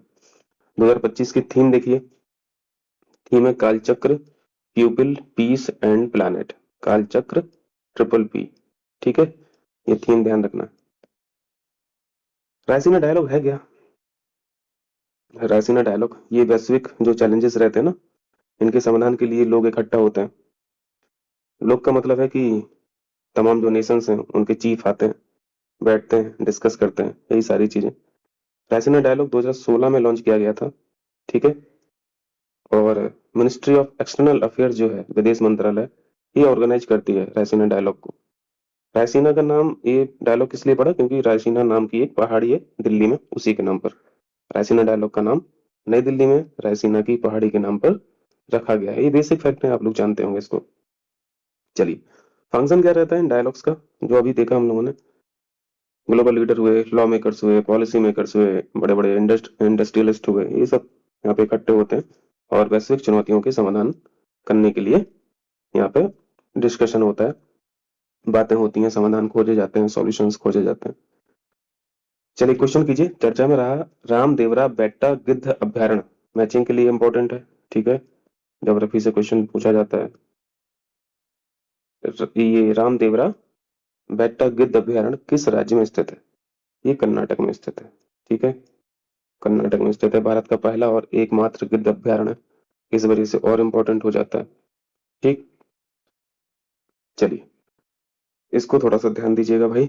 आर्थिक विकास के लिए बहु क्षेत्रीय पैकेज, अमाउंट ही पूछ लिया जाता है कभी कभी, तो है ना। और किन किन क्षेत्रों के लिए पैकेज ये अलॉट किया गया है, तो वो क्षेत्र भी पूछ लेगा। तो अभी हाल ही में कैबिनेट द्वारा आर्थिक विकास के लिए बहु क्षेत्रीय पैकेज को मंजूरी दी गई है। तो ये जो मल्टी एरिया है या फिर मल्टी सेक्टर है, इनको देखेंगे।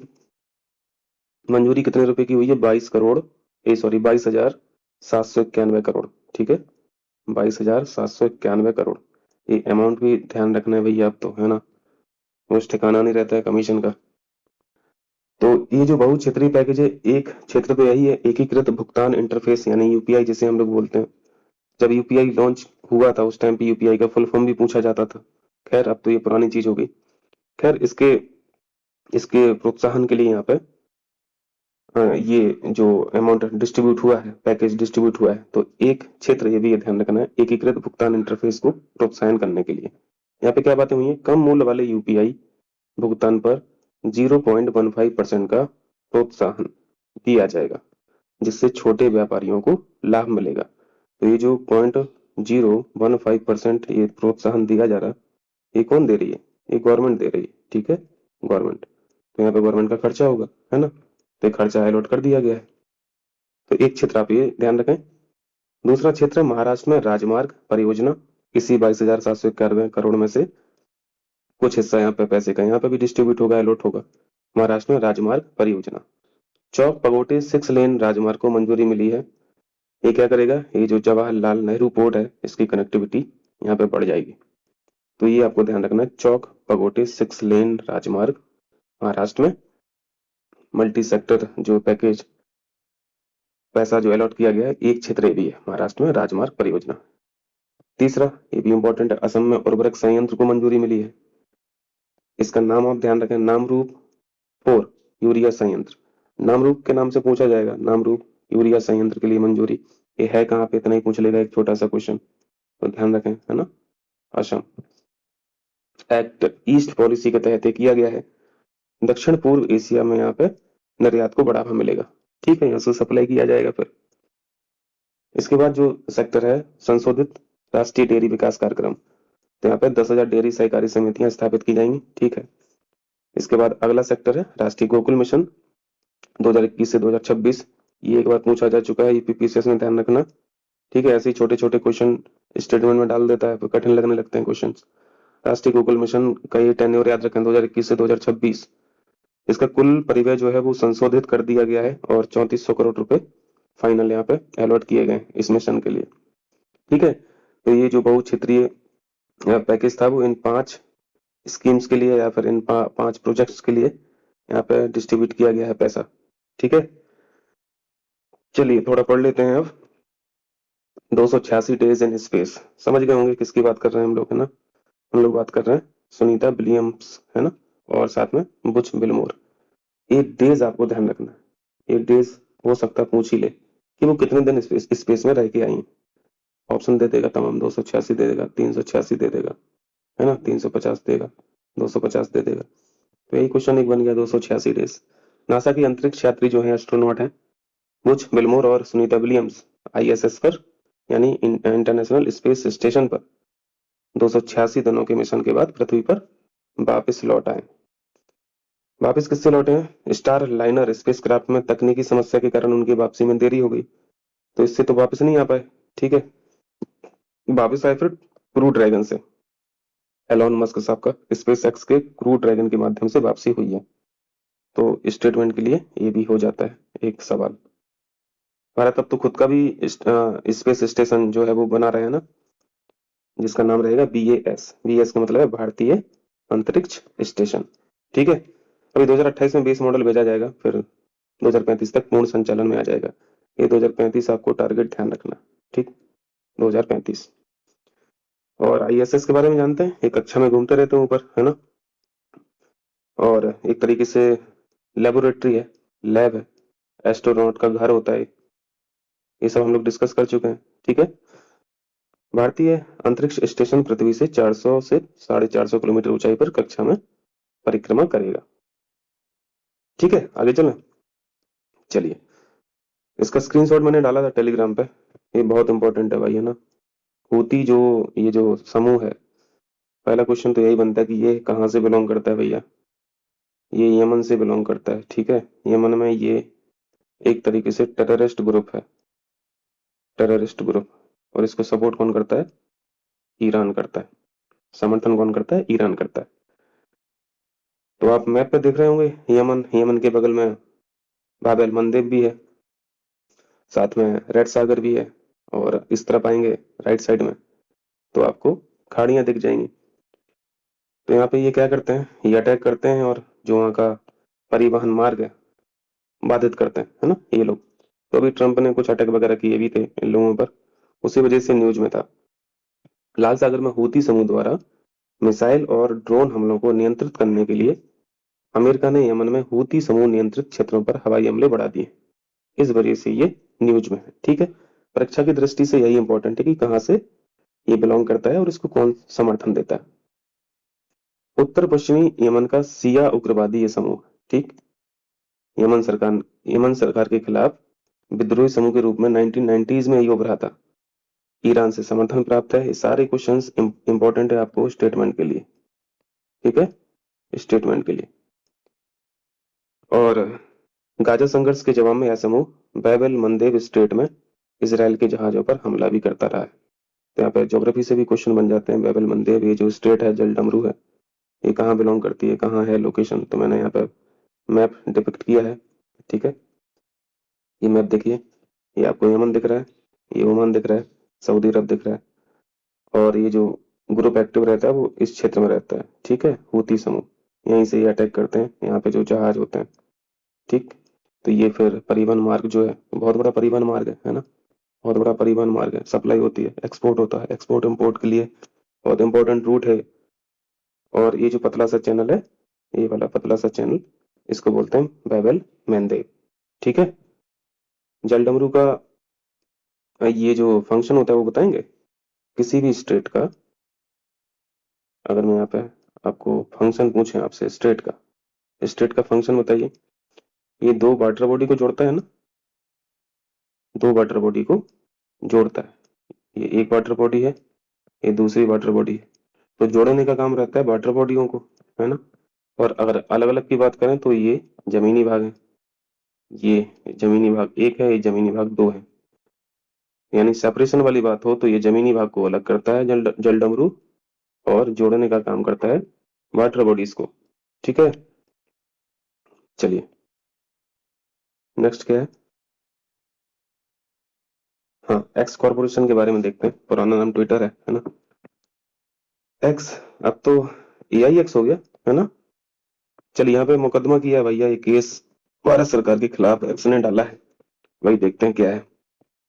यहाँ पे जो परीक्षा की दृष्टि से है ना इम्पोर्टेंट, वो देखेंगे हम लोग। ये जो IT एक्ट है 2000 का, इसमें कुछ धारा है, बस वो धारा ही हम लोग को पढ़ना है। एक्स ने भारत सरकार के खिलाफ हाईकोर्ट में मुकदमा दायर किया। ठीक है, एक्स के द्वारा भारत सरकार के ये जो इंफॉर्मेशन टेक्नोलॉजी एक्ट है 2000 का, ये 2000 याद रखना। ठीक है, एक्ट जो 2000 का ईयर पूछा जाता है। इस एक्ट की धारा 79, इस एक्ट की धारा 79 में सेंसरशिप एवं कंटेंट विनियमन को चुनौती दी गई है। तो अभी हम लोग सीखेंगे ये धारा 79 क्या है और धारा 69A क्या है। ठीक है, धारा 69A क्या है, क्योंकि परीक्षा में क्वेश्चन यहीं से पूछा जाएगा, इस एक्ट के बारे में पूछा जा सकता है। एक्स ने क्या तर्क दिया है, मतलब किस बिहाफ पे केस किया है, कंटेंट विनियमन जो है, रेगुलेशन जो है, कंटेंट रेगुलेशन आदेश केवल आईटी अधिनियम 2000 की धारा 69 ए के तहत जारी किए जाने चाहिए। ये एक्स का तर्क था। अब यहाँ पे देखिए आईटी एक्ट 2000 में ये दो धाराएं जो हैं इनको देखते हैं।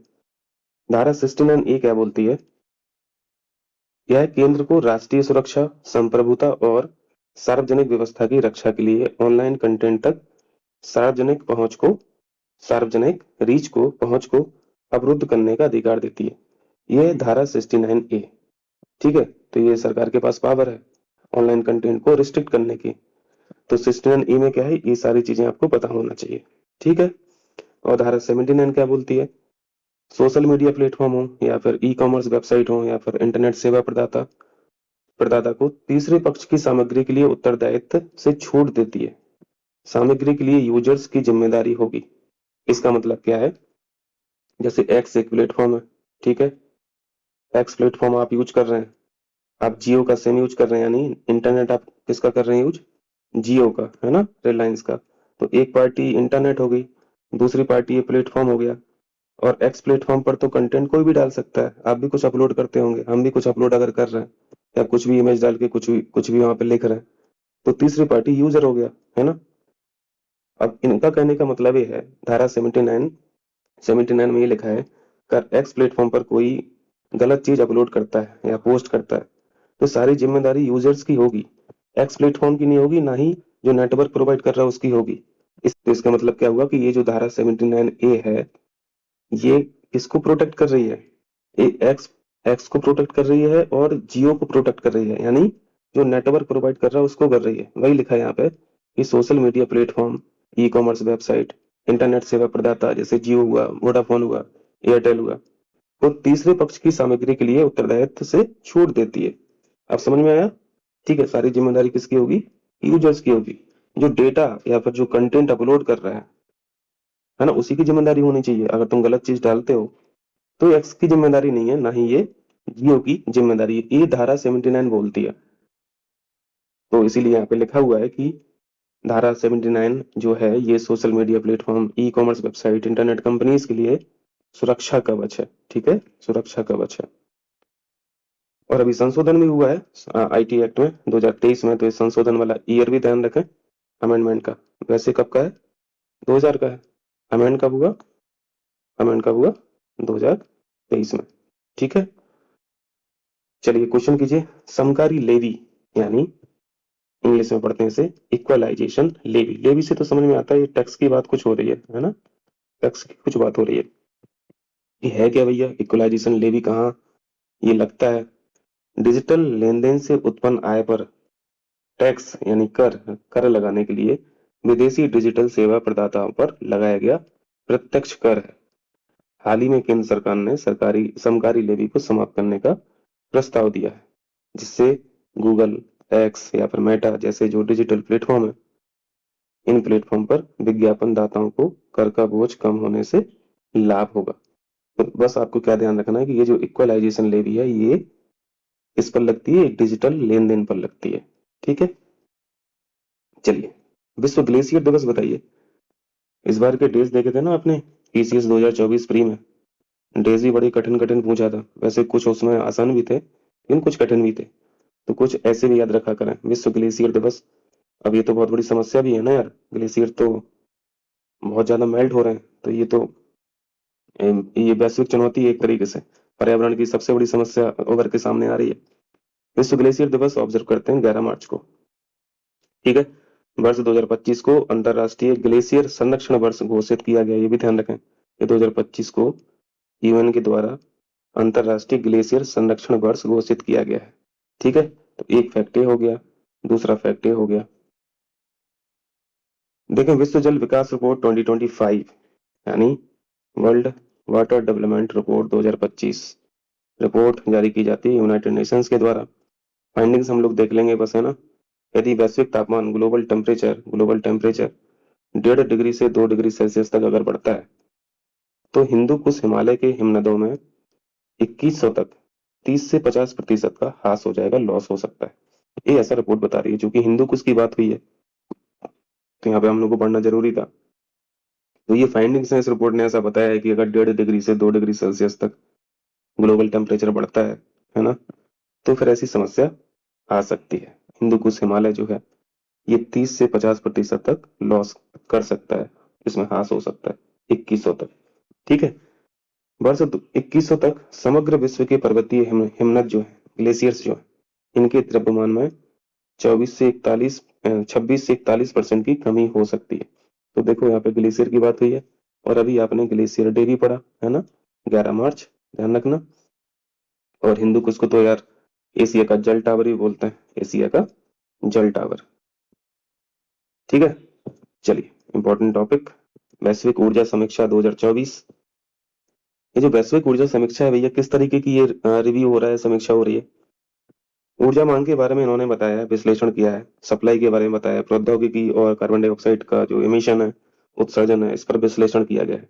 तो हम लोग यहाँ पे देख लेंगे कि ऊर्जा की मांग भैया की क्या स्थिति है ना, ऊर्जा डिमांड की क्या स्थिति है। सबसे पहले क्वेश्चन तो यही बनता है कि इस रिपोर्ट को जारी कौन करता है? इस रिपोर्ट को जारी करता है आईईए, यानी इंटरनेशनल एनर्जी एजेंसी। हेडक्वार्टर बताएंगे? हेडक्वार्टर वियना मत लगा देना, ठीक है, वो एटॉमिक एनर्जी वाला है, इसका हेडक्वार्टर फ्रांस में, अभी देख लेंगे उसको। तो इन्होंने जो विश्लेषण किया है एनर्जी डिमांड को लेके, सप्लाई को लेके, तो बस वही देख लेना है कि ऊर्जा मांग की क्या स्थिति है, एनर्जी डिमांड की क्या स्थिति है। ये रिपोर्ट बोल रही है कि वैश्विक ऊर्जा मांग में 2.2% की वृद्धि हुई है, 2.2% की वृद्धि हुई है। और अक्षय ऊर्जा और नेचुरल गैस में वृद्धि जो है, ये डिमांड की वृद्धि नहीं है, ये सिंपल वृद्धि बता रहा है कि अक्षय ऊर्जा और नेचुरल गैस में जो वृद्धि है, 38% का योगदान इन दोनों एनर्जीज का है। ठीक है, वैश्विक क्षमता देखिए 700 गीगावाट, ये आपको बहुत इंपॉर्टेंट यहाँ पे ये सवाल है आपके लिए। नेचुरल गैस की अगर डिमांड की बात करें तो ये 2.7 की यहाँ पे वृद्धि देखी गई है। इसका मतलब है कि एनर्जी की डिमांड बढ़ रही है, वो अभी ऐसे बढ़ेगी ही, पॉपुलेशन बढ़ रही है तो डिमांड भी बढ़ेगी। कोयले की मांग में यहाँ पे 1% की वृद्धि हुई है। तो परीक्षा के लिए कैसा क्वेश्चन पूछा जाएगा? ऐसा ही पूछा जाएगा जो मैंने मार्क किया है कि वैश्विक ऊर्जा मांग में इतने परसेंट की वृद्धि हुई है, और ये स्टेटमेंट में क्वेश्चन पूछेगा इससे। ठीक है, स्टेटमेंट में क्वेश्चन पूछेगा तो एक पॉइंट ये हो जाता है, दूसरा पॉइंट ये हो जाता है, तीसरा पॉइंट ये हो जाता है। वैश्विक विद्युत उत्पादन में कोयले की हिस्सेदारी घटकर 35% हो गई। ये भी आपके लिए बहुत इंपॉर्टेंट फैक्ट है, ये रिपोर्ट बता रही है। इसका मतलब है कि कोयले से हटकर अब कहाँ पे शिफ्टिंग हो रही है? रिन्यूएबल एनर्जी पर, है ना, रिन्यूएबल एनर्जी पर, चाहे वो सोलर हो, चाहे वो विंड हो, चाहे वो जियो थर्मल हो, इसके अलावा तमाम रिन्यूएबल एनर्जीज के रिसोर्सेस हैं। अब देखिए कच्चे तेल में, क्रूड ऑयल में 0.8% की मंद वृद्धि, यानी इसमें भी वृद्धि है लेकिन बहुत कम है। कुल मिला के परंपरागत जो फ्यूल है उनकी डिमांड देखो कम हो रही है, और रिन्यूएबल एनर्जी की यहाँ पे डिमांड आपको बढ़ती हुई दिख रही है ना। चलिए, क्योंकि अब देख रहे हैं कि ये इलेक्ट्रिक व्हीकल है, ये बड़ी मात्रा में अब लॉन्च होने लगे हैं मार्केट में, एलएनजी भी है ना। अब 4 पहिया जो आ रहे हैं वो हाइब्रिड मोड में भी आ रहे हैं, सीएनजी फिटेड व्हीकल्स आ रहे हैं। आप सीएनजी से चलाइए, ऑटोमेटिक रहते हैं, सीएनजी खत्म होती है पेट्रोल पे कन्वर्ट कर लीजिए, है ना। ये सारी सुविधाएं अब हो रही हैं, तो एक तरीके से परंपरागत जो फ्यूल है उसकी खपत तो कम हो ही रही है, ईवी के कारण, एलएनजी के कारण, सीएनजी के कारण। चलिए इस संस्था के बारे में पढ़िए, आईईए है जो हेडक्वार्टर अभी देखा यहाँ पे फ्रांस में, पेरिस में, फ्रांस में। इंटरनेशनल एनर्जी एजेंसी 1974 में स्थापना की गई थी ओईसीडी देशों के द्वारा। ठीक है, इसके द्वारा जो रिपोर्ट पेश की जाती है इसको ध्यान रखिए। World energy outlook report, world energy outlook report, India energy outlook report, very very important. अगर यही रिपोर्ट लिख दिया और पूछ लिया इस किसके द्वारा जारी की जाती है, एक संस्था भारत की भी लिख देगा तो आप उसी को लगा देंगे, लेकिन नहीं लगाना है। क्या लगाना है? आईईए लगाना है। इंडिया भले ही नाम जुड़ा हुआ है, ठीक है, तो इंडिया के लिए भी रिपोर्ट बनाता है, इंडिया एनर्जी आउटलुक रिपोर्ट। और वर्ल्ड एनर्जी इन्वेस्टमेंट रिपोर्ट भी इसी के द्वारा बनाई जाती है। 4 रिपोर्ट, आपको 3 रिपोर्ट ध्यान रखना, ठीक है। चलिए रिन्यूएबल एनर्जी में भारत की स्थिति देखिए, विश्व का तीसरा सबसे बड़ा उत्पादक है, तीसरा सबसे बड़ा यहाँ पे प्रोडक्शन भारत में होता है रिन्यूएबल एनर्जीज का। ठीक है, हमारे यहाँ जो पोटेंशियल है ना, क्षमता जो है रिन्यूएबल एनर्जी की, वो 1000+ गीगावाट की है, 1000+ गीगावाट की है। और यहाँ पे आपने देखा, यहाँ पे सिर्फ 700 गीगावाट की बात हो रही थी, वैश्विक क्षमता इतनी है, लेकिन भारत के पास देखिए पोटेंशियल बहुत ज्यादा। ठीक है। कुछ हमारे टारगेट्स भी हैं। नेट जीरो कार्बन एमिशन का टारगेट 2070 रखे हैं। ग्रीन हाइड्रोजन उत्पादन क्षमता है, तो क्वेश्चन पूछा भी गया था यूपीपीसीएस में, है ना। ये टारगेट मैंने कई बार आपको बोला भी है कि ध्यान रखना है, 5 million ton, 5 million ton, 5 metric ton, है ना। क्या है, मिलियन टन है कि मैट्रिक टन है, जल्दी से बताइए। और 2023 तक, ठीक है, 2030 तक। चलिए, भद्रा वन्य जीव अभ्यारण्य अभी चर्चा में था, यह किस राज्य में स्थित है। भद्रा के नाम से तो रिवर भी है, तो आप लगा ले जाएंगे, है ना। किस नदी की ट्रिब्यूटरी है बताएंगे, ट्रिब्यूटरी किस नदी की है बताइए जल्दी से। कर्नाटक में है, भद्रा नदी के नाम पर, ठीक है। भद्रा नदी के नाम पर है, ठीक है। दूसरा नाम मुथौड़ी वन्यजीव अभ्यारण्य है, मुथौड़ी वन्यजीव अभ्यारण्य। और यह एक टाइगर रिजर्व भी है, ठीक है। चलिए देखते हैं भैया, मेघालय रेल कनेक्टिविटी और खासी दबाव समूह, इसके बारे में क्या है न्यूज में। ये देखिए, भारतीय रेलवे, भारतीय रेलवे ने बर्निहाट, बर्निहाट कुछ कुछ याद आ रहा है आपको, बर्निहाट किसमें पढ़े थे जब हम लोगों ने एयर क्वालिटी इंडेक्स पढ़ा था। उसमें मैंने बताया था कि विश्व का सबसे प्रदूषित शहर जो है वो बर्निहाट है। यही आया ना इस बार की रिपोर्ट में, तो बर्निहाट ध्यान रखना, ये बॉर्डर पे है। तो भारतीय रेलवे ने बर्निहाट तथा शिलोंग के लिए लंबित रेलवे परियोजनाओं को रद्द करने का निर्णय लिया है। मतलब एक आध खुलने वाला भी था, स्टेशन बनने वाला भी था, वो भी अब कैंसिल हो गया। ऐसा क्यों किया रेलवे, भारतीय रेल ने। खासी दबाव समूह का विरोध यहाँ पे बहुत ज्यादा है। और यदि रेलवे संपर्क बना भी लेता है, संपर्क का मतलब रेल कनेक्टिविटी कर भी देता है ना, या स्टेशन बना देता है, तो मेघालय में बाहरी लोगों का अत्यधिक आवागमन हो सकता है। इसी वजह से ये विरोध हो रहा था खासी, खासी समूह में, ठीक है। ये जो ट्राइब है खासी, उस वजह से ये फिर डिसीजन लिया गया इंडियन रेलवे के द्वारा। चलिए, वर्तमान में शिलोंग देश की एकमात्र ऐसी कैपिटल है, राज्य की राजधानी है, जहाँ रेल कनेक्टिविटी नहीं है, है ना, जहाँ रेल कनेक्टिविटी नहीं है। मेघालय में केवल एक रेलवे स्टेशन है। एक कितनी विचित्र बात है अभी भी 2025 में। और ये जो खासी दबाव समूह का ये विरोध हो रहा है, इसका एक और कारण है आईएलपी, है ना। ये जो इनर लाइन परमिट हम लोग पढ़ते हैं, इसके बारे में कई बार हम लोग पढ़े हैं ना। ये क्या है, एक डॉक्यूमेंट है, एक तरीके से परमिशन मिल जाती है इससे कुछ दिन के लिए घूमने घामने की। तो अरुणाचल प्रदेश, नागालैंड और मिजोरम और मणिपुर की तरह मेघालय भी आईएलपी की मांग कर रहे हैं, ठीक है। इसी वजह से खांसी में आपको विरोध दिख रहा है। आईएलपी होता क्या है, ये बाहरी लोगों के आवागमन को नियंत्रित करने के लिए एक व्यवस्था है, या फिर एक इसेंशियल अनिवार्य आधिकारिक यात्रा डॉक्यूमेंट है। सीमित अवधि के लिए आंतरिक यात्रा की अनुमति मिल जाती है अगर आपको आईएलपी मिल जाता है तो, ठीक है। चलिए, ये बहुत इंपॉर्टेंट क्वेश्चन है, क्वेश्चन जरूर आएगा, प्रीलिम में भी आएगा, मेंस में भी पूछेगा। एनडीएमए 2005 में अभी संशोधन किया गया है, और संशोधन बहुत बड़ी मात्रा में किए गए हैं, है ना। राइट्स जो हैं, अधिकार जो हैं, पावर जो है, वो शिफ्ट की गई है। न्यूज में इसी वजह से था क्योंकि संशोधन हुआ है। आपदा प्रबंधन संशोधन विधेयक जो है 2024, ये संसद के द्वारा पारित कर दिया गया, ठीक है। इस बिल के माध्यम से एनडीएमए 2005 जो है, इसमें संशोधन किया जाएगा। संशोधन मतलब हो चुका है, अब संशोधन देखेंगे हुआ क्या क्या है। जो हुआ है वही आपसे क्वेश्चन पूछे जाने वाला है। मेजर अमेंडमेंट जो हुए हैं, देखिए, राष्ट्रीय आपदा प्रबंधन प्राधिकरण जो होता है एनडीएमए नेशनल लेवल पर, और स्टेट लेवल पर एसडीएमए काम करता है, स्टेट, ये डिजास्टर मैनेजमेंट अथॉरिटी। अब इनके पास पावर आ गई है, ठीक है। अभी तक जो पावर थी वो केंद्र सरकार के पास थी, अब एक अथॉरिटी के अंदर आ गई है। एनडीएमए और एसडीएमए अब स्वयं आपदा प्रबंधन योजनाओं को तैयार करेंगे। अभी तक यह कार्य राष्ट्रीय और राज्य कार्यकारी समितियां करती थी, है ना। ये जो नेशनल एग्जीक्यूटिव कमेटी और स्टेट एग्जीक्यूटिव कमेटी, इनके ऊपर ये जिम्मा हुआ करता था। लेकिन अब खुद एनडीएमए करेगा नेशनल लेवल पर, और स्टेट लेवल पर एसडीएमए करेगा। इतनी बात क्लियर। एक चेंज आपको ये याद रहना चाहिए। दूसरा चेंज क्या है, एनडीएमए को इस एक्ट के तहत विनियम बनाने, अधिकारियों और कर्मचारियों की संख्या और श्रेणियां निर्दिष्ट करने का अधिकार दिया गया है। यानी भर्ती हुआ, अपॉइंटमेंट हुआ, ये भी अब एनडीएमए करेगा, केंद्र सरकार नहीं करेगी। इससे पहले, ब्लर हो जा रहा है क्या, इससे पहले केंद्र सरकार नियुक्ति करती थी, अब कौन करेगा, सेंट्रल लेवल पर एनडीएमए करेगा, स्टेट लेवल पर एसडीएमए करेगा। दूसरा चेंज पढ़ लिया। तीसरा चेंज देखिए, राष्ट्रीय और राज्य दोनों स्तरों पर एक व्यापक आपदा डेटाबेस भी तैयार किया जाएगा, ठीक है। ये तीसरी बात हो गई। और सबसे इंपॉर्टेंट, चौथी इंपॉर्टेंट बात है, स्टेट के लिए एसडीएमए पढ़े हो, नेशनल लेवल के लिए एनडीएमए पढ़े हो। अब ये नई चीज आई है, जो कैपिटल्स हैं या फिर बड़े शहर हैं, इनके लिए एक नया प्राधिकरण बन गया है जिसका नाम है यूडीएमए। यूडीएमए यानी अर्बन डिजास्टर मैनेजमेंट अथॉरिटी, ठीक है, यूडीएमए का प्रस्ताव किया गया है दिल्ली और चंडीगढ़ को छोड़कर, ठीक है। इन शहरी प्राधिकरणों का नेतृत्व जो है वो कौन करेगा? डिस्ट्रिक्ट मजिस्ट्रेट यानी डीएम करेगा, या फिर नगर निगम का कमिश्नर करेगा, ठीक है। तो काफी पावर जो है वो शिफ्ट की गई है।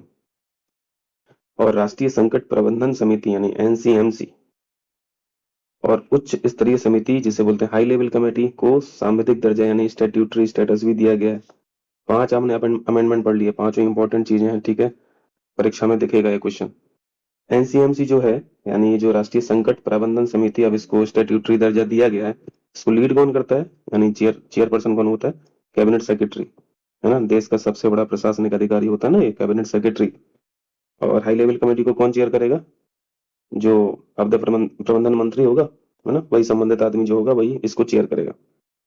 चलिए, तो ये बातें थी इतनी संशोधन में। तो देखिए बहुत इंपॉर्टेंट क्वेश्चन है ये। न्यूक्लियर सप्लाई ग्रुप जो है, अभी हाल ही में किस संस्था ने भारत की एनएसजी में सदस्यता की दावेदारी का समर्थन किया? बहुत इंपॉर्टेंट क्वेश्चन है। इस संस्था का नाम है आईएईए, इसका हेडक्वार्टर है वियना में, ठीक है। ऑस्ट्रेलिया की कैपिटल है ना Vienna, international atomic energy agency. इस संस्था ने एमईसीआर के माध्यम से भारत का एनएसजी में होने के लिए समर्थन किया। अभी जो एमईसीआर के माध्यम लिखा है ये क्या है, इसका मतलब क्या है? इसका मतलब अभी हम लोग समझते हैं। एमईसीआर ये एक रिजीम है, ठीक है, व्यवस्था है। इसके अंतर्गत 4 व्यवस्थाएं और आती हैं। जो आप एनएसजी पढ़ रहे हो ना, न्यूक्लियर सप्लाई ग्रुप, उसमें से एक व्यवस्था ये भी है एनएसजी, ठीक है। ये जो 4 व्यवस्थाएं जो है एमईसीआर के अंतर्गत, उसमें से एक व्यवस्था न्यूक्लियर सप्लाई ग्रुप भी है, ठीक।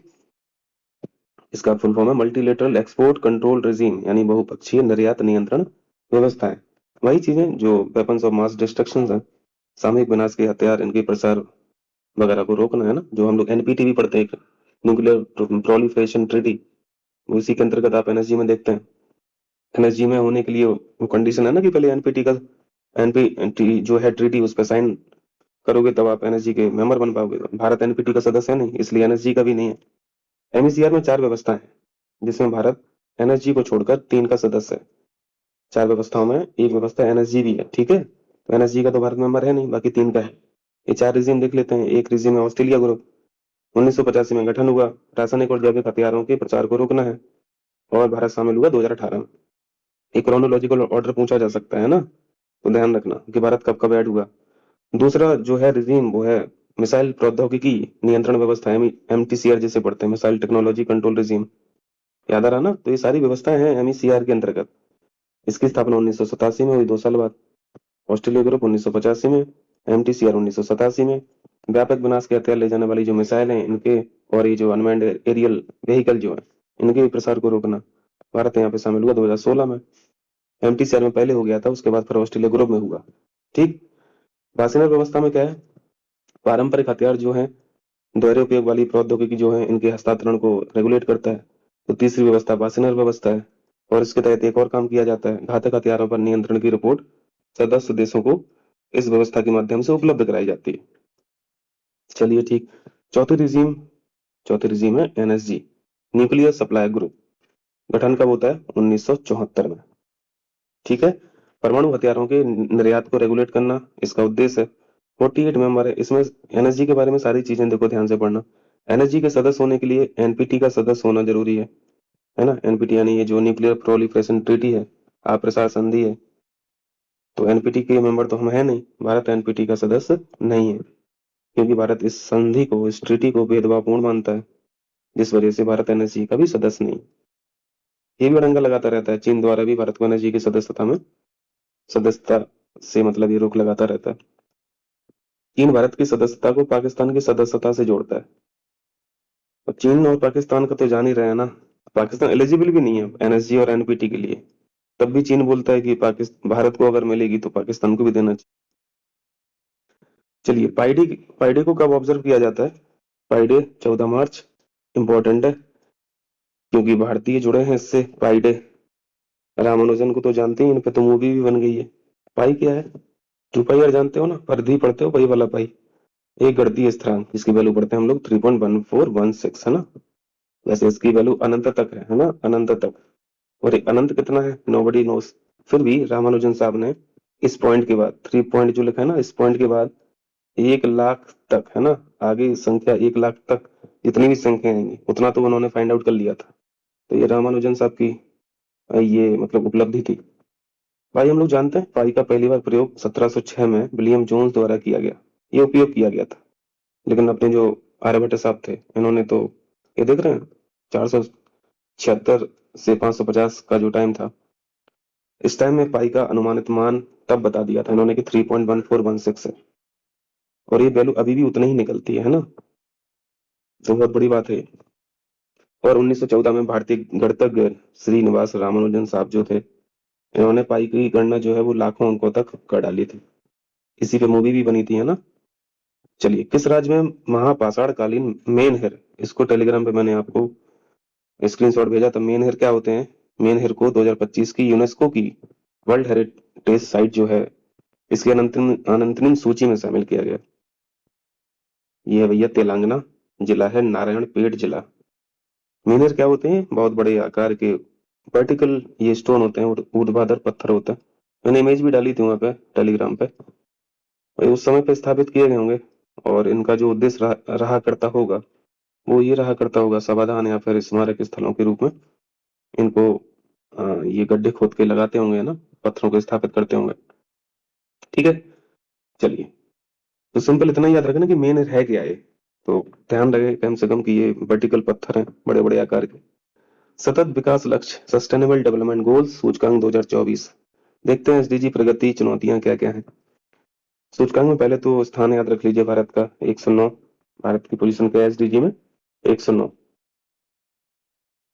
सूचकांक स्कोर है 57, स्कोर भी आपको ध्यान रखना है भैया, रैंक नहीं पूछ के स्कोर पूछ लेता है। ये स्कोर था 2018 में, और अभी जो स्कोर है वो 71। तो अभी का आपको रैंक याद रखना है 109, और स्कोर याद रखना है 71। ठीक है, राज्यों में सबसे अच्छा परफॉर्मेंस किया है केरल ने और उत्तराखंड ने। ठीक है, और क्या क्या है? एसडीजी तो हम लोग 17 पढ़ते हैं ना, टोटल गोल कितने हैं? 17 है, सब गोल्स 169 है, तो एक गोले भी है एसडीजी नंबर 3।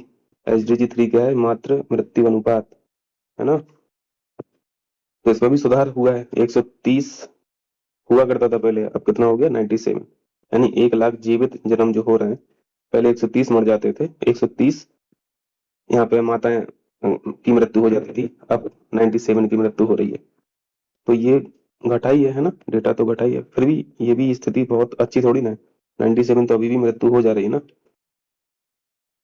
एचडीजी 4 में देखो यहाँ पे भी इंप्रूवमेंट दिखा है। उच्च शिक्षा में जीईआरए जो ग्रॉस एनरोलमेंट रेशियो होता है, ये 23.7% से बढ़कर 28.4 हो गया है। तो इससे ज्यादा इंपॉर्टेंट फैक्ट है ऊपर वाला है, मात्र मृत्यु अनुपात याद रखना 97 हो गया है। एसडीजी नंबर 7 देखिए, नवीकरणीय ऊर्जा स्थापित क्षमता के बारे में बताया गया। 2023 में 180 गीगावाट से बढ़कर 2024 में 209 गीगावाट हो गई है। पोटेंशियल कितना है भारत के अंदर?